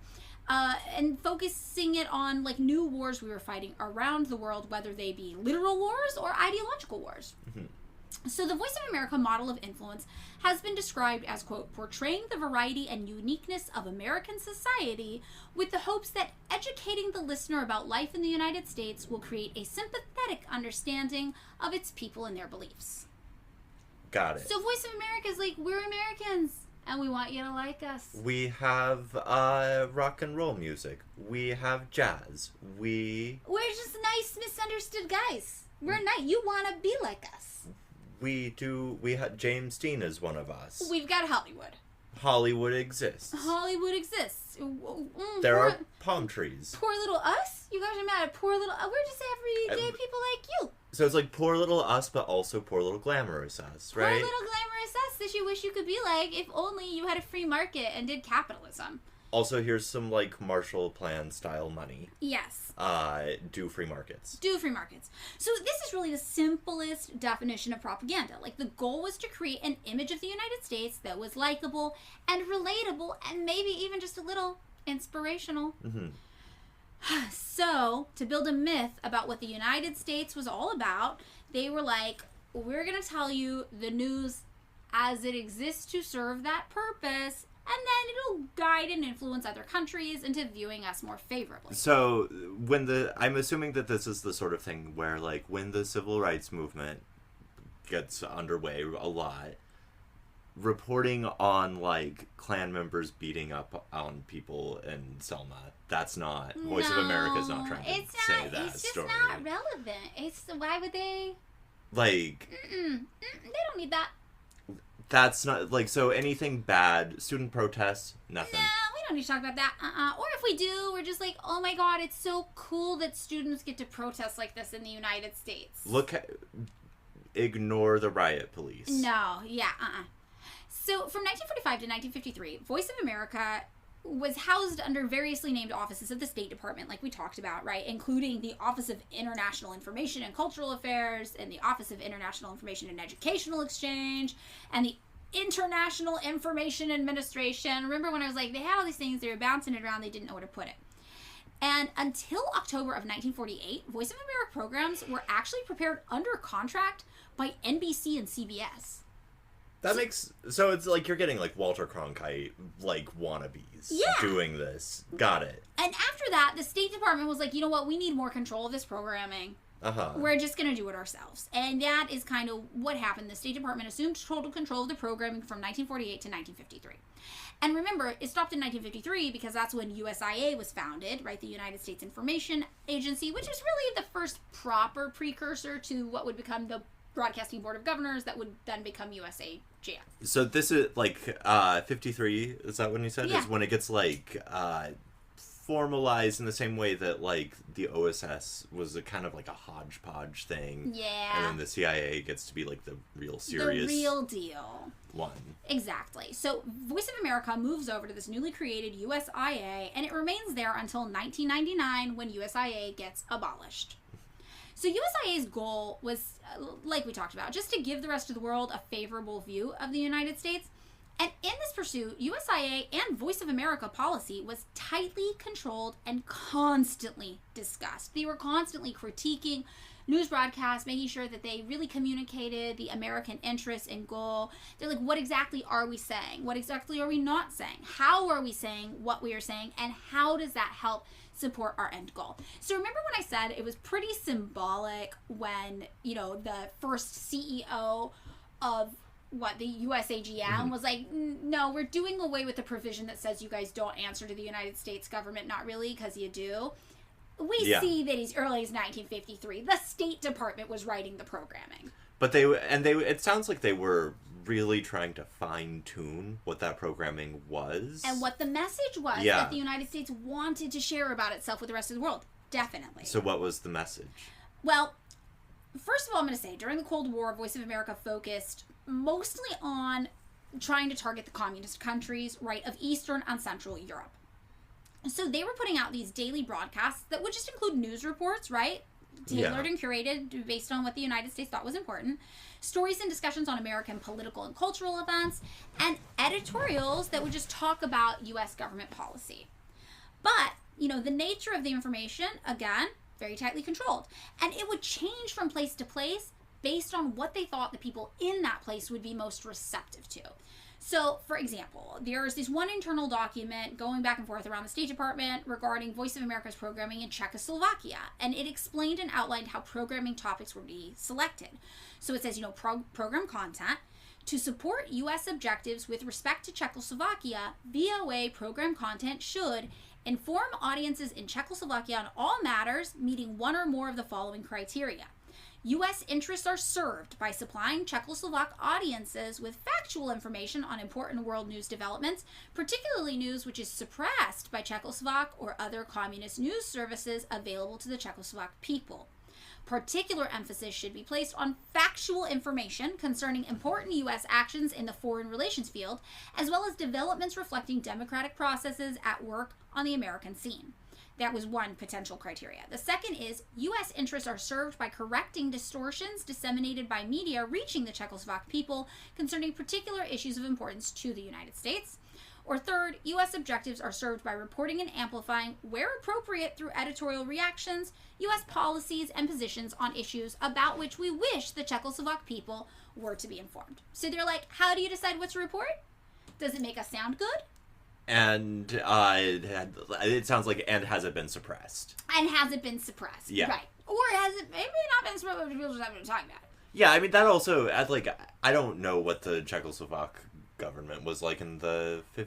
So I'm going to say that a lot of these communist satellite countries were doing a lot of work to suppress American news and American information because they were like, we know that you are doing propaganda. You guys are bad. You are trying to bring us down and destroy us. I also will say that I am pretty sure the places that were being targeted the most aggressively by the USAGM under its different name at that time, they were all the countries that coincidentally have, maybe not coincidentally, maybe it's cause and effect, have the lowest rates of regret for the dissolution of communism. Oh, interesting. So when you look at countries that had previously been a part of the USSR, there usually is really strong nostalgia for the USSR. Most people are like, it wasn't perfect, but it's better than what we got now, and I liked it better. Yeah. That's generally, and again, this is like when you talk about communist countries, it's weird because it's like people expect countries under a communist leadership to be held to this standard of gold star perfection that like no other country on earth is held to, right? I'm sorry, gold star. Gold star. Red Star. Okay, you're right. Okay. So whatever the case, most people who are old enough to have lived through, the communist leadership and then also lived in the same place after the fall of the communist leadership, which was like really catastrophic for these places. Regardless of your political beliefs, every historian agrees that the fall of the USSR was one of the worst things to happen to human beings since we started recording history. Life expectancies dropped, wars broke out everywhere, everybody ended up alcoholics, addicted to drugs, people were selling all their belongings to survive. It was really, it was a bad transition, regardless of your politics. I know a guy whose experience, he was a kid when the Soviet Union collapsed, living in Kazakhstan, and it was like, when he describes the story, it is, a friend of ours managed to get enough money to a smuggler to get us out of the country because we had to. It was bad. It was really destabilizing and horrifying for people living through the fall of it. So, the countries, most again of the countries are like, the people old enough to have experienced it are like, we think the fall of communism was ultimately bad here, and we think it was better. Most people, not all. And it'll vary by percentage based on the place you're talking about. But the countries that we're going to talk about here that Voice of America really aggressively targeted, like Czechoslovakia and Poland, they have the lowest rates of regret. These are the people most likely to be like, capitalism is way better here, I'm way happier. I do also, right, like, I've told you before, like, I have a ton of, like, Latvian friends, and some of the shit they come out with, every now and again, I'm like, whoa, you have opinions about World War II that you maybe do not want to tell people. Yeah. Yeah, and I mean, there's two ways to look at this. One way you could look at this is Voice of America was so effective there that it really did shape public perception, and we still see the effects of that today. Or we see that Voice of America saw that these were the places where communism was not working as well as other places, and they're like, we have an in there. Yeah. There's a breach, and we're going to exploit that breach and try to really drive a wedge in it. And I have to imagine, pure speculation, but, like, a part of that is, like, those countries might have been economically positioned to thrive better once they were integrated into, like, the EU common market than, for example, other places in the Soviet Union that have not been integrated in that way. Yeah. I think that's like, this is, so there's different ways to interpret this, but I just thought the correlation was interesting, because when I was looking, I was like, oh my god, the VOA is really going after these specific places, and these are the few outliers, because again, the general trend is most older people who lived through it are like, I regret the fall of this. Yeah, when I think of Czechoslovakia, I think like Prague Spring, right? Like, which was like, oh my god, like, we're not getting to do, like, art the way we want, and then we're gonna have, like, there was, like, a liberalization for a few years in broadcasting, and you got, like, fun, like, mid-60s, like, mod movies. Yeah. So these are the places that were like, nah, it's not for us. Yeah. We want out. So they're targeting this Czechoslovakia thing. They also say in these internal documents that their goal was to encourage a questioning and critical state of mind towards Soviet and regime propaganda and indoctrination by providing information on and analyses of the USSR's policies and actions, which can be presented convincingly as being contrary to Czechoslovakian interests. So they were like, we're going to find a way to understand the culture of the Czechoslovakian people, and we are going to be like, oh my god, the USSR is doing so many things that are so at odds with Czechoslovakia's way of life. That is again, the Velvet Revolution, the Singing Revolution, all of the things where it's like, wow, your, like, national culture? Yeah. Like, this, like, folk culture that, in a lot of cases, these countries didn't exist until, like, 1940-something. Just throwing that, like, that's the thing that, like, creates the revolution, and it often seems very, like, fake or manufactured. Yeah. I mean, I think this is really what they were trying to lean into here, though. They're like, and this is important because later on we're going to see countries start to catch on to what this, like, these USAGM news outlets are doing, and they're like, you are literally threatening the sovereignty of our leadership. You were trying to overthrow our government. Like, we're kicking you the fuck out. And then all these agencies later are like, oh my god, how could you say that? We're independent journalists. You hate independent journalism. But it's like, well, no, you guys were literally like, how do we overthrow their government? Let's work it out. And, like, we see this in documents. So, again, regardless of your political opinions, it's pretty obvious that's why we're doing this. Yeah, I mean, they weren't doing it just to be nice. No, right. Which is really interesting, because when we talk about American propaganda, again, the Korean War, because I've been rereading all these books and trying to talk to people about it online, like, there was this guy I was talking to who's an older guy on TikTok in the comments. I could see from the way he wrote, which, like, anybody who spends time online, you can kind of tell someone's age from how they structure their comments. Wait, how do old people write? It's like, there'll be, like, more ellipses in it. Like, the older you are as a general rule, the more ellipses you're using. And it's kind of like a condescending patriarchal tone where it's like, you don't know, little girl, blah, blah, blah, blah, blah. And he also, though, said, because right when I saw his comments, I was like, oh, this is interesting. This is clearly an older guy. And he was like, my friends all fought in the Korean War. And I was like, okay, this is interesting. What do you think I've said that's incorrect here because I was talking about the role of the United States military in Korea prior to the Korean War. Like, up until 1949, before the Korean War started. And, he was like, well, the U.S. military was there, but it wasn't committing genocide. And I literally said, what do you think happened on Jeju Island? Like, do you think the military showed up, gave everybody hugs, and then 10% of the population spontaneously died? Via gunshot wound?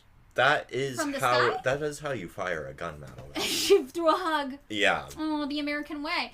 But he never responded back. So I do think this is, like, really interesting because you're like, okay, just, like, employ logic. What do you think the goal of funding this to the tune of now nearly $1 billion a year is if it doesn't advance American interests abroad? I mean, my idle speculation, and I've always wondered because you have to face this stuff more than I do. Like, apart that, it's like my friends did this. Are you saying my friends are bad? Like, that seems like what he's... And I'm saying my grandpa did it, and I'm pretty sure he was drafted, and also he wasn't bad, but he was a pawn manipulated by the U.S. government, especially with the draft. But that's, I think, right, like, when people get all up in arms or verklempt over this, it's a lot of it is, like, how could you say that I am a dumb, stupid guy and bad? Right. Like, that's what people are, like, No, that's true. People take it very personally when they're presented with information that they didn't previously know. And I get that. It's hard. Sometimes you hear shit and you're like, no, that can't be true. And then later you're like, fuck, is that true? Yeah. And there's somebody I follow on TikTok who talks a lot about American imperialism and debunks a lot of information. And one of the things he says is he's like, the reason I do this is because I used to be a liberal. I used to be a Democrat. And I always say, we got to stop letting people think they can be radical Democrats. Democrats, liberals, it's a right-wing ideology, right? Yeah, It is a right-wing ideology. It is not left at all. So you have these people who are like, I think I'm a leftist, but then their ideology is just radical Democrat, which is not a thing. I have a lot of friends who are, I feel like, I am watching them, like, jump ship quickly from radical Democrat thing. Yeah. In this way that's very, like, because I was, like, I have a life where I just, like, meet people and I think they're nice. Yeah, right? I think that's good. No. I try not to be a person who's, like, very ideologically weird. Well, I think also it's like a lot of people don't know what they don't know. And I've been the person who doesn't know what I don't know until someone's like, hey, you fucking dumbass, what you're saying is not real. Here's some evidence. And then I'm like, no, oh shit, oh fuck, I just read this and you're totally right. So this guy is like that. He's like, yeah, I used to be this, like, I thought I was so left-wing, but it turns out I was literally just a liberal, which is a right-wing ideology, pro-capitalism, pro the exploitation of the planet and people. And the way I changed is by people making fun of me on the internet. And he was like, I so did not want to be made fun of that I started, like, reading all the stuff people were giving me. And I think that's really interesting because I think sometimes you'll be like, I'm going to read this to prove you wrong. And you read the information and you're like, I cannot prove you wrong, and I now know things I didn't previously know. And sometimes even when your brain is like, I won't reconcile the fact that that means I was wrong before and maybe my ideology was bad, you'll just subtly adopt certain elements into your ideology and act like it's always been the case. Yeah. Which, it's a little disingenuous, it's a little ego protecting, but it still does a little bit of the job. You're still getting pushed left. Oh, I mean, I think everyone has, like, a little bit of something in their eye over, like, previous ideological positions that are a little weird. I mean, yeah, they did this, like, study once where they took these people and they quizzed them. Not quizzed, but they asked them about their social and political beliefs. Yeah. And you know, the one I really remember was, like, people's opinions about homosexuality, right? And this was, like, I don't know, maybe the 80s. And then they came back to them, like, some significant period of time between 10 and 20 years later, and they gave them the exact same questionnaire. And they were like, what are your opinions about these things? And then they said, hey, you know, remember when we contacted you years ago? Do you think your opinions have changed? If yes, how much? And the majority of people said that their opinions had not changed. But when they looked at those people's papers, their opinions had changed dramatically. Mm-hmm. And that's like, our opinions are changing so constantly every day, all day when presented with new information. We might not even remember a time when we didn't know these things or think this way. But it doesn't mean that everyone is wakes up one day born knowing everything and we never change. And it's actually a good thing that we go through life and absorb new information and it changes our perspectives and beliefs on things. And we have to confront things that make us question what we thought we know. And that's actually a positive thing even if we're not aware that it's happening. So yeah, this idea that everybody you meet has to be ideologically pure for you to interact with them. I was like, at what point in time were any of us ideologically pure? Also, sometimes someone just has, like, a cute dog. And I want to pet that dog. I mean, it's totally true. Like, yeah. I'm just gonna say some liberal Democrats have cute dogs. Of course they do. Very much so. They go in the tote bags. I love a tote. You know, I've told you my thing for a long time is if someone's arguing with me, just to start admitting you're wrong. Yeah. It's my favorite thing to do. You've never done that with me. That's because we're not getting into this now. And there's more than two. The two big ones that we never resolved. Uh-huh. That's a bonus episode in the making. This is a Patreon. Okay, whatever. Anyway. So, it seems like the goal here of what Voice of America was really trying to do, what the State Department was telling Voice of America to do, is like, you just want to get in people's heads and just have them ask, what if? What if what I'm hearing is correct? What if my government is lying to me? What if this is wrong?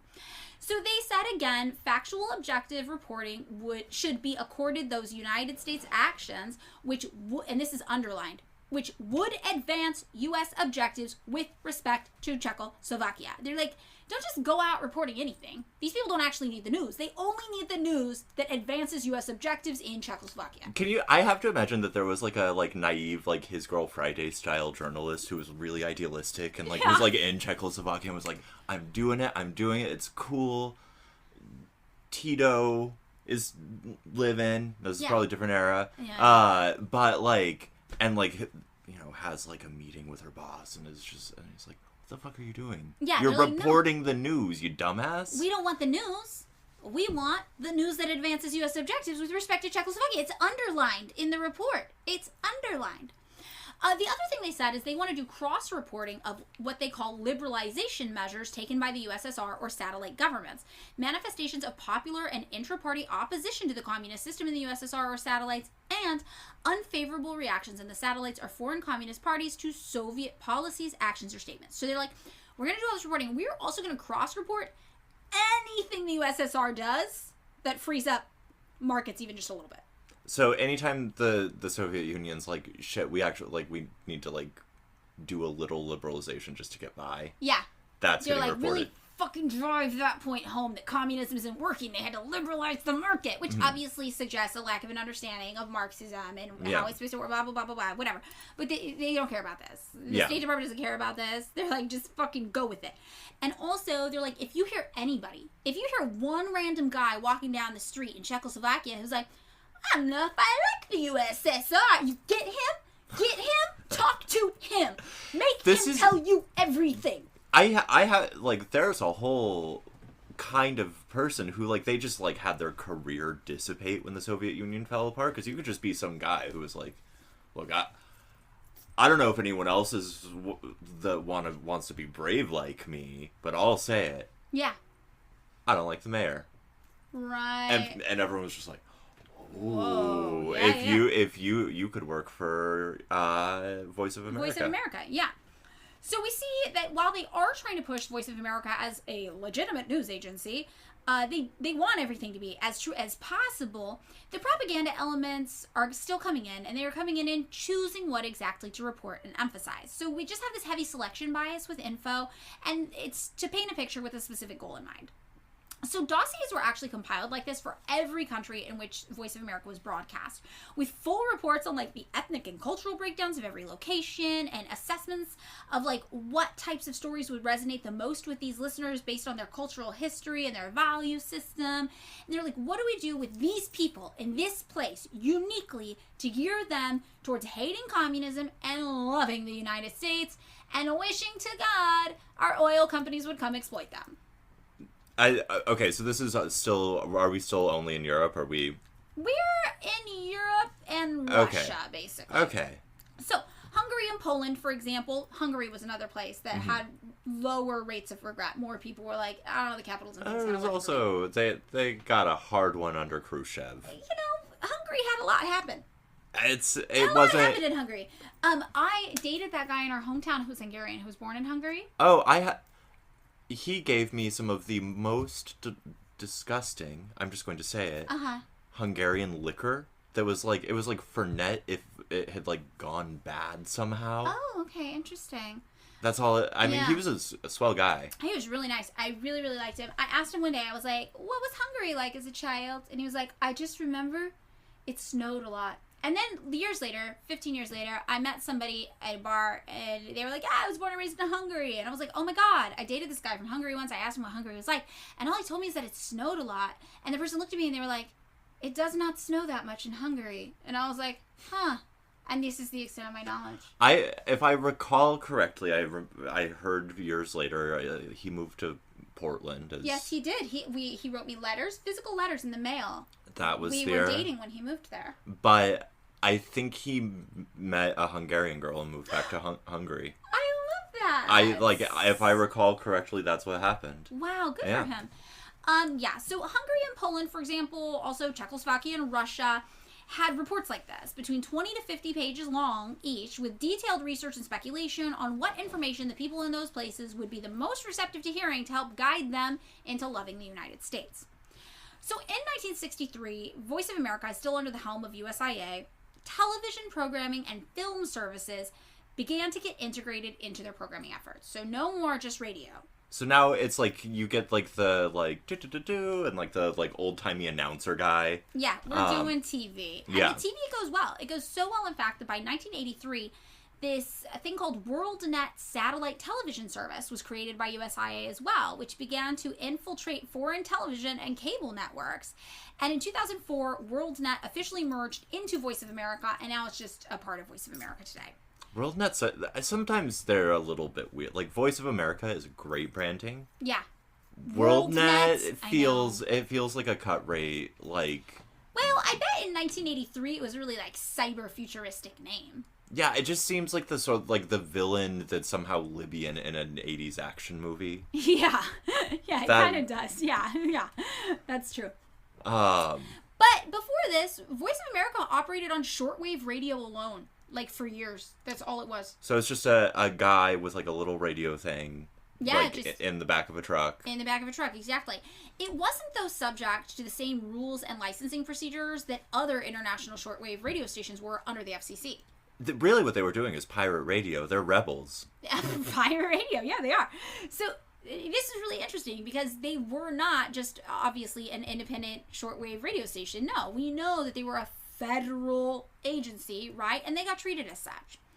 So today, Voice of America still exists. And they're like, look, our goal is to present a comprehensive projection of what they call significant American thought and institutions. Not those insignificant ones, the significant ones. So, I have a feeling that by that they do not mean, like, weirdo outsider artists and... No. We're talking politicians. We're talking business guys. We're talking people who want to come into your country and make it as much of their country as they can without actually annexing it. First of all, if you can think of a more cost-effective way to get things from other people's country, I would like to hear it. Then just by asking them. No, that costs money. Yeah. They might want something for it. Uh-huh. No, I mean, this is the thing, though. Voice of America, very cost-effective. You could just take it. There's still a lot of emphasis on Voice of America being really neutral. They use that word a lot. Like, we are neutral, we are fair, we are honest. They're really shoving this down at everybody's throats. And it's just interesting because we obviously know this isn't true. Like, we know the intention of Voice of America is and always has been to sway people in other countries into favoring a United States global agenda. Otherwise, our government would not be putting it out, very obviously. And people have been like, come on, we all know what Voice of America is. One person was like, it is clearly an unabashed advocate of American views. And when questioning why Voice of America, despite it being so obvious that it is not neutral, consistently says, oh no, we're neutral and fair, we're a fair source of information, legal experts suggest that it's actually because a government disseminating propaganda during peacetime is just not viewed favorably and might even violate certain international laws. So they're literally covering their asses. They're like, we have to tell you it's fair because otherwise we might be doing like a peace crime. Like not a war crime, they're peace crime. Like they're going to end up in like having to like probably just getting kicked out of those countries. Which we will see happen with some other news sources in the future.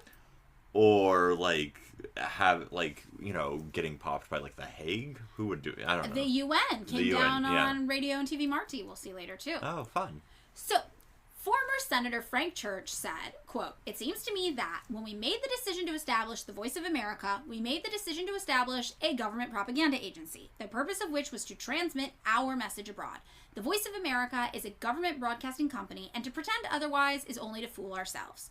If the Voice of America is not going to be the expression of the American government in its foreign policy and objectives abroad, why do we maintain it?" And this guy wasn't like, propaganda's bad. He's like, be absolutely fucking for real right now.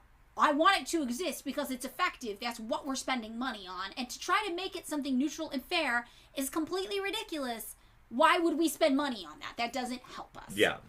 So we maintain it, yes, because it is a tool of spreading American propaganda, very obviously. Like, in the Dominican Civil War of the 1960s, the first democratically elected president of the Dominican Republic, Juan Emilio Bosch Gavino, tried to implement social reforms that would have been bad for business, right? And Voice of America was like, oh, fuck, man. You're great. We love your democratically elected thing. That's what America is all about. We love democracy. So free. I love your free democracy. Social reforms, though sometimes uncomfortable, can have positive effects for years that create better lives for the people of that country. No. That's what they said. That's not. I know. They shocking. were neutral. They were not. No. No, what ended up happening is, well, first a group of military commanders staged a coup, and then they overthrew Gavino, and then they installed this guy named Donald Reed Cabral as the new president, but, like, everybody hated him. So then a counter coup came out, and then there was, like, a civil war, and the Dominican Revolutionary Party, who were loyal to Gavino, seized control of the Radio Santo Domingo building, and they were like, we're taking back our country from these guys who did a coup, civilians. Get out in the streets, let's go, kick these fuckers out, we're getting back our democracy. And Voice of America writers were instructed to not use favorable terms to describe these people who were trying to defend their country from a coup. No. They were like, you need to call these men insurgents. I think we should... Insurgent sounds cool. It does sound cool. I think we should... They did it because they were like, we know it's going to sound like a pejorative. It's going to sound bad to listeners. It's going to sound scary. Oh my god, these insurgents? No. But in reality, it was just people who were trying to kick out the coup dudes. The actual insurgents. The actual insurgents. Yeah, they're like, don't call them loyalists. Don't say they're revolutionaries. That sounds like honorable and cool. Call them insurgents. And obviously the United States always sides with business, so the guy who wanted to protect the Dominican Republic from business greed was obviously not our favorite guy, and that's why we were like, his people, the people who want their democracy, insurgents. Also, in the Cuban Missile Crisis of 1962, every radio script about the Cuban Missile Crisis had to be approved by officers from the U.S. Information Agency, which was VOA's then parent agency at the federal government. Okay. So we know, like, again, they're probably not telling outright lies, but they are very carefully crafting a narrative through language and omission and curation of info. So be media literate is what we need to learn from Voice of America. Yeah. In 1965, President Lyndon Johnson tried to get the public on board with his Vietnam policy via Voice of America, and he literally called Voice of America my own radio. He's like, well, I'll just tell them on my own radio how awesome my Vietnam policy is. That, there are a lot of funny things about Johnson. I don't get the impression that persuasive charmer. No, I don't know. I'm not sure if I'm sure he did broadcast on it, actually. He was not doing fireside chats. That would have been like a weird vibe. Yeah, he was not FDRing it. No, absolutely not. During Watergate scandal in 1972, right? The VOA was pretty much prohibited from reporting on Watergate completely. Oh, interesting. They introduced these new rules, and they're like, you can't use any anonymous sources, which in journalism, it's generally good to not use anonymous sources. However, the sources weren't fully anonymous. They had been vetted, and then there were material documents to back up the sources. Like, when you have when you have a whistleblower who's anonymous, and they're like, I have documents. The whistleblower ceases to be the source. The documents are the source. You just got those documents in a weird way. You just got them from a weird guy, and then you verify the documents, and you're like, the whistleblower is kind of irrelevant. I have the documents, right? And so I just want to be clear, this is Voice of America broadcasting in Europe still, like, not... And places in Russia. And also, they, like, played around with other places, like some places in Africa, you know? Yeah, but I just, like, Mostly right, like, Europe. when Johnson was like, I want to get people on board with this, he was not talking about Americans. If he was, yeah. This is not Americans at this time hearing this. Remember, we still had that act. Yeah, the right? Smith, whatever. Mund Act. Smith-Mund. That was like, you can't broadcast this to Americans. This is literally for other people around the world. And Voice of America has a lot of stations that pop up here and there. The longest lasting ones are places like Europe, are in Asia, are in Africa. But there are little ones that pop up here and there too that are there for a few years and they're not really effective and they go away, you know. Mm-hmm. So, because Voice of America was instructed this time, well, anything with an anonymous source you have to throw out. Oh, so they couldn't report on, like, this giant political scandal that seems like it was about wrangling up, like, between different portions of, like, the American security state. Right. No, you can't, because an anonymous source was involved. Even Okay. though other people were reporting it, because they're like, we got the docs, we see, we have the info. Also, I mean, right, like, the, like, Watergate thing, like, say what you will about Woodward and Bernstein, yeah. But, like, it was, the news was itself news. Yes. At that point. Exactly, but no. So this was one of those things where it's like, well, technically, it doesn't seem like you're doing anything bad because most people know anonymous sources are not to be trusted. Yeah. Like, that is pretty common knowledge when you're reading media. Like, anything that's just like, an anonymous source told me. It's like, well, anonymous source could fucking say anything. I could be like, an anonymous source told me David kicks puppies. You heard about that? Listen. Fork told me. She saw it with her own eyes.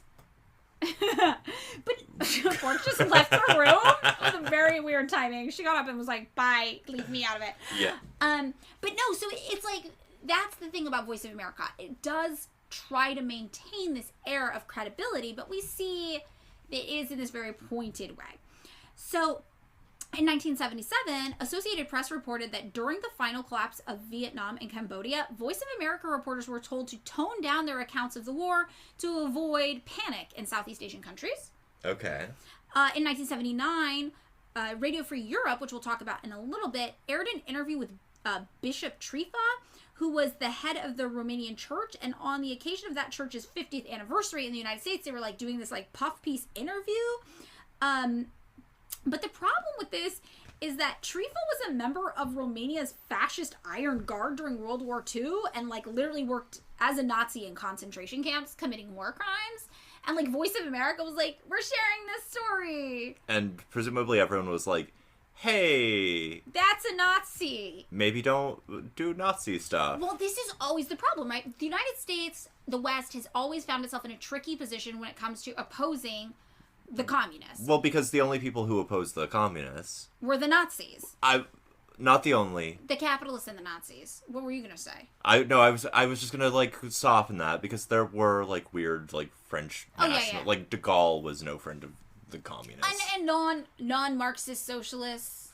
Yeah. There's some, but for the most part, the biggest political enemy of the communists were the Nazis, and the communists killed a bunch of Nazis. So when you, the United States, are like, I'm looking for trustworthy, credible sources who hate the communists, odds are you're going to run into Nazis, which we do a lot, and that's why the Victims of Communism Memorial Foundation has all the the Nazi shit. They're lamenting the loss of Nazis. Listen, like, also, if, like, the communists are doing normal type things, like they did, you know, socialist parties, like, won some seats in Italy in the 50s, right? Like, you have to be a particular kind of bananas to hate communists that much, right? Like, it's not just like I disagree with them, but whatever. Like, if you're gonna like blow up a bunch of school children or, you know, shoot up a supermarket,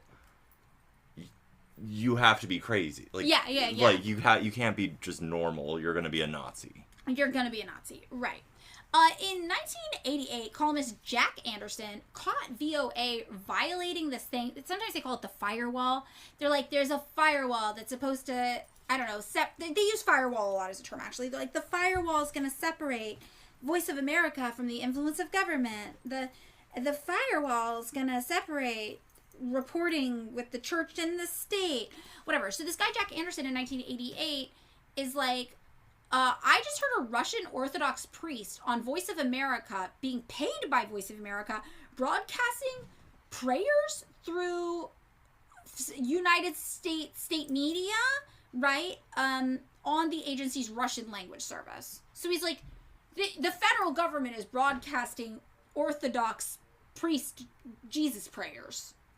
Okay. That's American taxpayer dollars paying to advance Christianity. That is literally a violation of our Constitution. Yeah. So he's like, you guys can't keep pretending like you're not the government. You are the government, and you just literally violated the fucking Constitution. Like, what are you doing? In 2005, Sanford J. Ungar, who's a former director at the VOA and a journalist himself, wrote about how George W. Bush's political appointees tried to bend Voice of America's coverages of the Iraq War and the Middle East news in the president's direction. Okay. So he's like, I was at Voice of America, and yeah, we were constantly being told how to cover George W. Bush. It sounds like, right, like, among the journalists, it's like the thing that you've often said about people working for, like, any, like, Ned or whatever. Yeah. Where it's like, they are just, like, some young idealistic kid. Because, like, the journalists are like, we want to be journalists. Yeah. Right. And they're looking for jobs. It's like the time you applied to work at the Heritage Foundation. I didn't know that's what I was doing. I didn't get very far. Yeah. But, you know, so there was also, like, this person who worked in the news division who testified at a 1980 Senate hearing, and he said his editors and reporters, quote, were so completely hounded that to present the cold hard facts is a difficult task. Like, it's just like, we're not able to present the cold hard facts. We are constantly being told what narrative to push. So in 2015, Voice of America reporters even had to attend a day-long workshop that was arranged by Voice of America officials at the conservative think tank, the Hudson Institute. Whose director at the time sat on the Broadcasting Board of Governors, which was the predecessor to the USA GM. So basically, it's like my boss's boss is making us all attend a workshop at his, like, weird fringe group that he has on the weekend. Right, that's a conservative think tank. And they're just like, this is clearly, there's a bias in here. Yeah. So of the $810 million budget in 2020 that the USAGM had, Voice of America received most of that funding, coming in at $252 million, $250 million every single year for this stuff. So they are by far the biggest branch of the USAGM. And yeah, most people who haven't served in the U.S. military have no clue it even exists. That seems, I mean, it seems like they're doing a great job. Keep at it, guys. Very effective. As of 2020, Voice of America was broadcasting in 47 languages to an estimated audience of 278 million people on radio, television, and digital media. And again, this is not for American people. This is for people in other countries to hear an American perspective. I feel like at some point we should do, like, I would actually kind of like to hear this stuff. Well, now you can request to hear it as an American. No, so one of the other things where it started to get messy is with, like, the advent of, like, the internet. People were like, well, how do we ensure Americans aren't seeing our stories on the internet? Like, I could just, like, go online and probably you could just go to radiofreeasia.com and see what they're saying there. Yeah. And the people at Radio Free Asia, for example, could reasonably be like, well, we have no way of knowing the person looking at the website is American. Like, theoretically, you could, like, block certain IP addresses or... Yeah. So it just got kind of messy, which I think also contributed them changing the laws. And, like, there's, like, a gray area that's like, well, if you go on the website, is that you requesting the information? I think that is what that means. I mean, there's also a formal portal on the USAGM website where you can request the information as well. So I can't just go to, like, voiceofamerica.com and, like... Well, you can, but remember, that just gives you, we're going to look right now, that just gives you the online content. There's also TV content, oh, it's not like content. The NPR thing where I can just, like, click the thing and it's, like... play live and screen. Well, remember, Voice of America has different programming for every country. Yeah, I couldn't just be like, cool. Show me what's going on in France right now. Yeah, exactly. No. I just went to the Voice of America website. The top headlines are, well, first of all, the very top says U.S. news, Ukraine, press freedom, China, Iran. These are the only subjects at the top of the Voice of America website, where there'd normally be like a like a menu for you to choose from. This is the menu. The menu is... I like that if you're a newspaper, this is the weirdest, like, division of subjects. I mean, they got the China-Iran thing. Where's my North Korea and Cuba? Like, Cuba's not usually. What's the other one? Russia. Where's my... Oh, I guess Ukraine is like Russia. I feel like that, right, like, this is, like, what's going on right now, and Ukraine will be, like, swapped out. Soon, yeah. Once... You know... Is Iran really still the hot topic? I feel like, you know... It's always... That thing happened with the helicopter crash. Yeah, that was a wild story, but... Irina, Russia.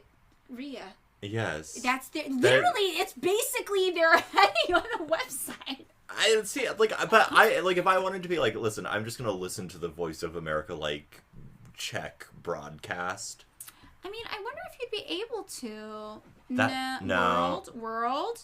Oh, the Americas, East Asia, Europe, Middle East, South, and Central Asia, Africa. But is this just news covering those things, or is it? Because it's all English language. We have some videos, but it appears to be just video, like, not like TV reports or anything. And also their front page, the stories we have are. UN Security Council to hold emergency Ukraine meetings as nation mourns. U.S. officials in Cairo for ceasefire talks between Israel, Hamas. Okay. That wording, very specific. Not Palestine. And ceasefire talks. It makes it sound like the United States is going there to facilitate peace. No, Right? NATO representatives to meet under cloud over Biden's future. Is that what they're calling it? Yeah, let's see what else we got.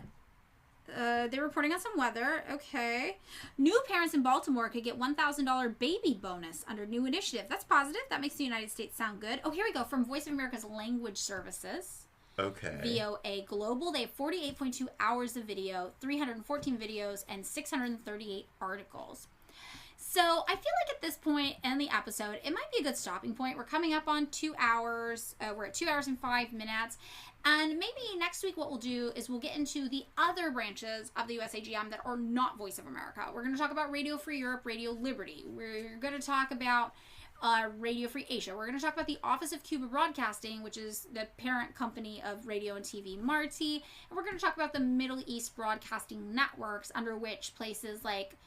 Radio Salwa and Al Hurra TV and Al Hurra Iraq, where those are all stationed. And we're also going to talk about this thing called the Open Technology Fund, which pretty specifically has to do with China.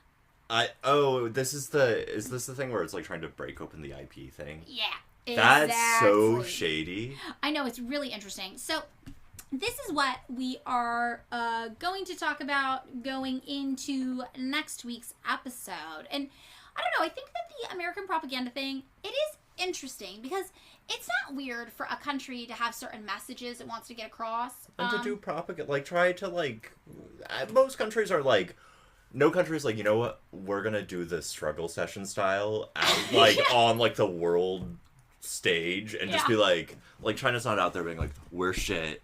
Everything's fucked. Yeah, they're not doing self-deprecating shit. They're not telling Chinese citizens your lives are garbage. You should be miserable. No, I get it. But I think the thing that's uniquely sinister about the USAG is the thing that's uniquely sinister about the United States government. We can never mind our own fucking business. It's not like we're just like, hey, here's some good stuff about us. Thank you, goodbye. It's like, hey, here's some good stuff about us that we hope encourages you to overthrow your democratically elected leaders so Exxon can turn all of your babies into oil. Yeah, exactly.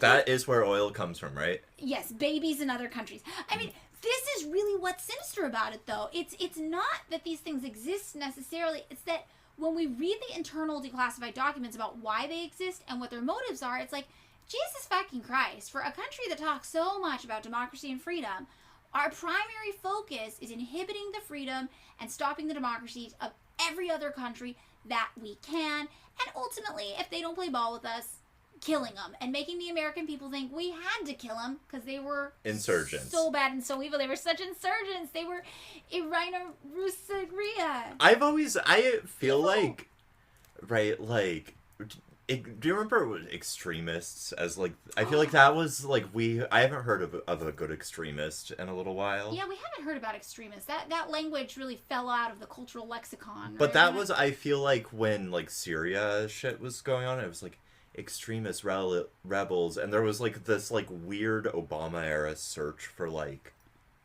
normal rebels, which is like what I think of when I think of someone doing rebellion.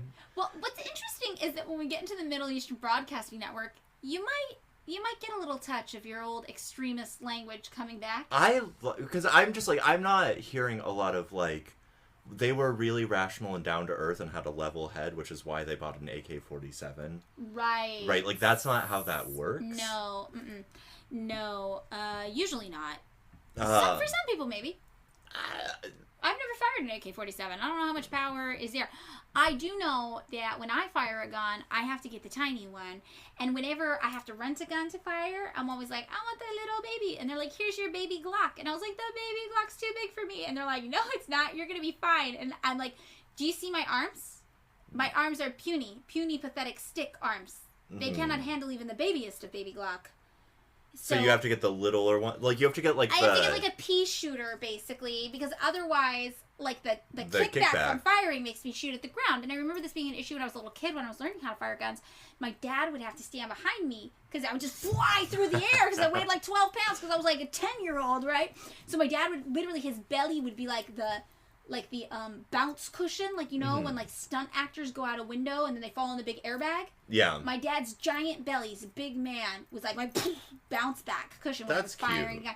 It was really cute. It was really sweet, but it is funny because so I can't imagine firing an AK-47. There is no situation in which I would need an AK-47, probably because I could not fire it. I guess what I'm saying is like, it is a contradiction in terms to be both a rebel, yes, and like down to like, and not an extremist, like by virtue of rebellion.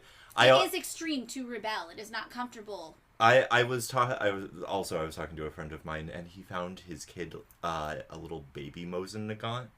What's a Mosin? It's like the Soviet. It's the Soviet rifle.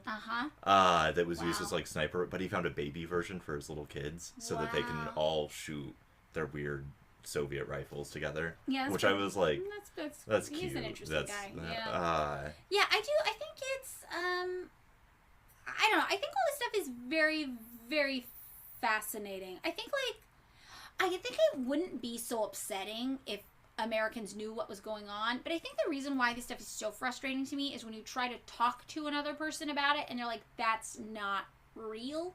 I mean, I think at this point it's like they're like, anyone who's saying that is operating off of like emotional logic.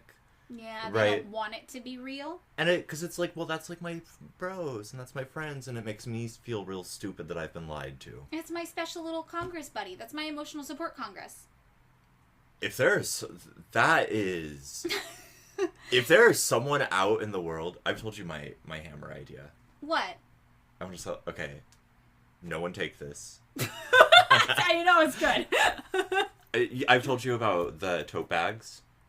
Yeah, I want to sell hammers. Where's Nancy? I'm not getting it. Okay, don't worry. What? No, explain it! As the guy who attacked Nancy Pelosi's husband. Oh, that's right, with the hammer. I forgot about that. If anyone is out there, that's not great. Don't attack your congressperson. Don't attack Nancy Pelosi's husband with a hammer. That is illegal. That is, okay, here's the thing. If you are out there being like, I like my congressperson, I have an emotional relationship with them. With my congressperson, right. What's wrong? Like, what's going on in your life? Right. That's not...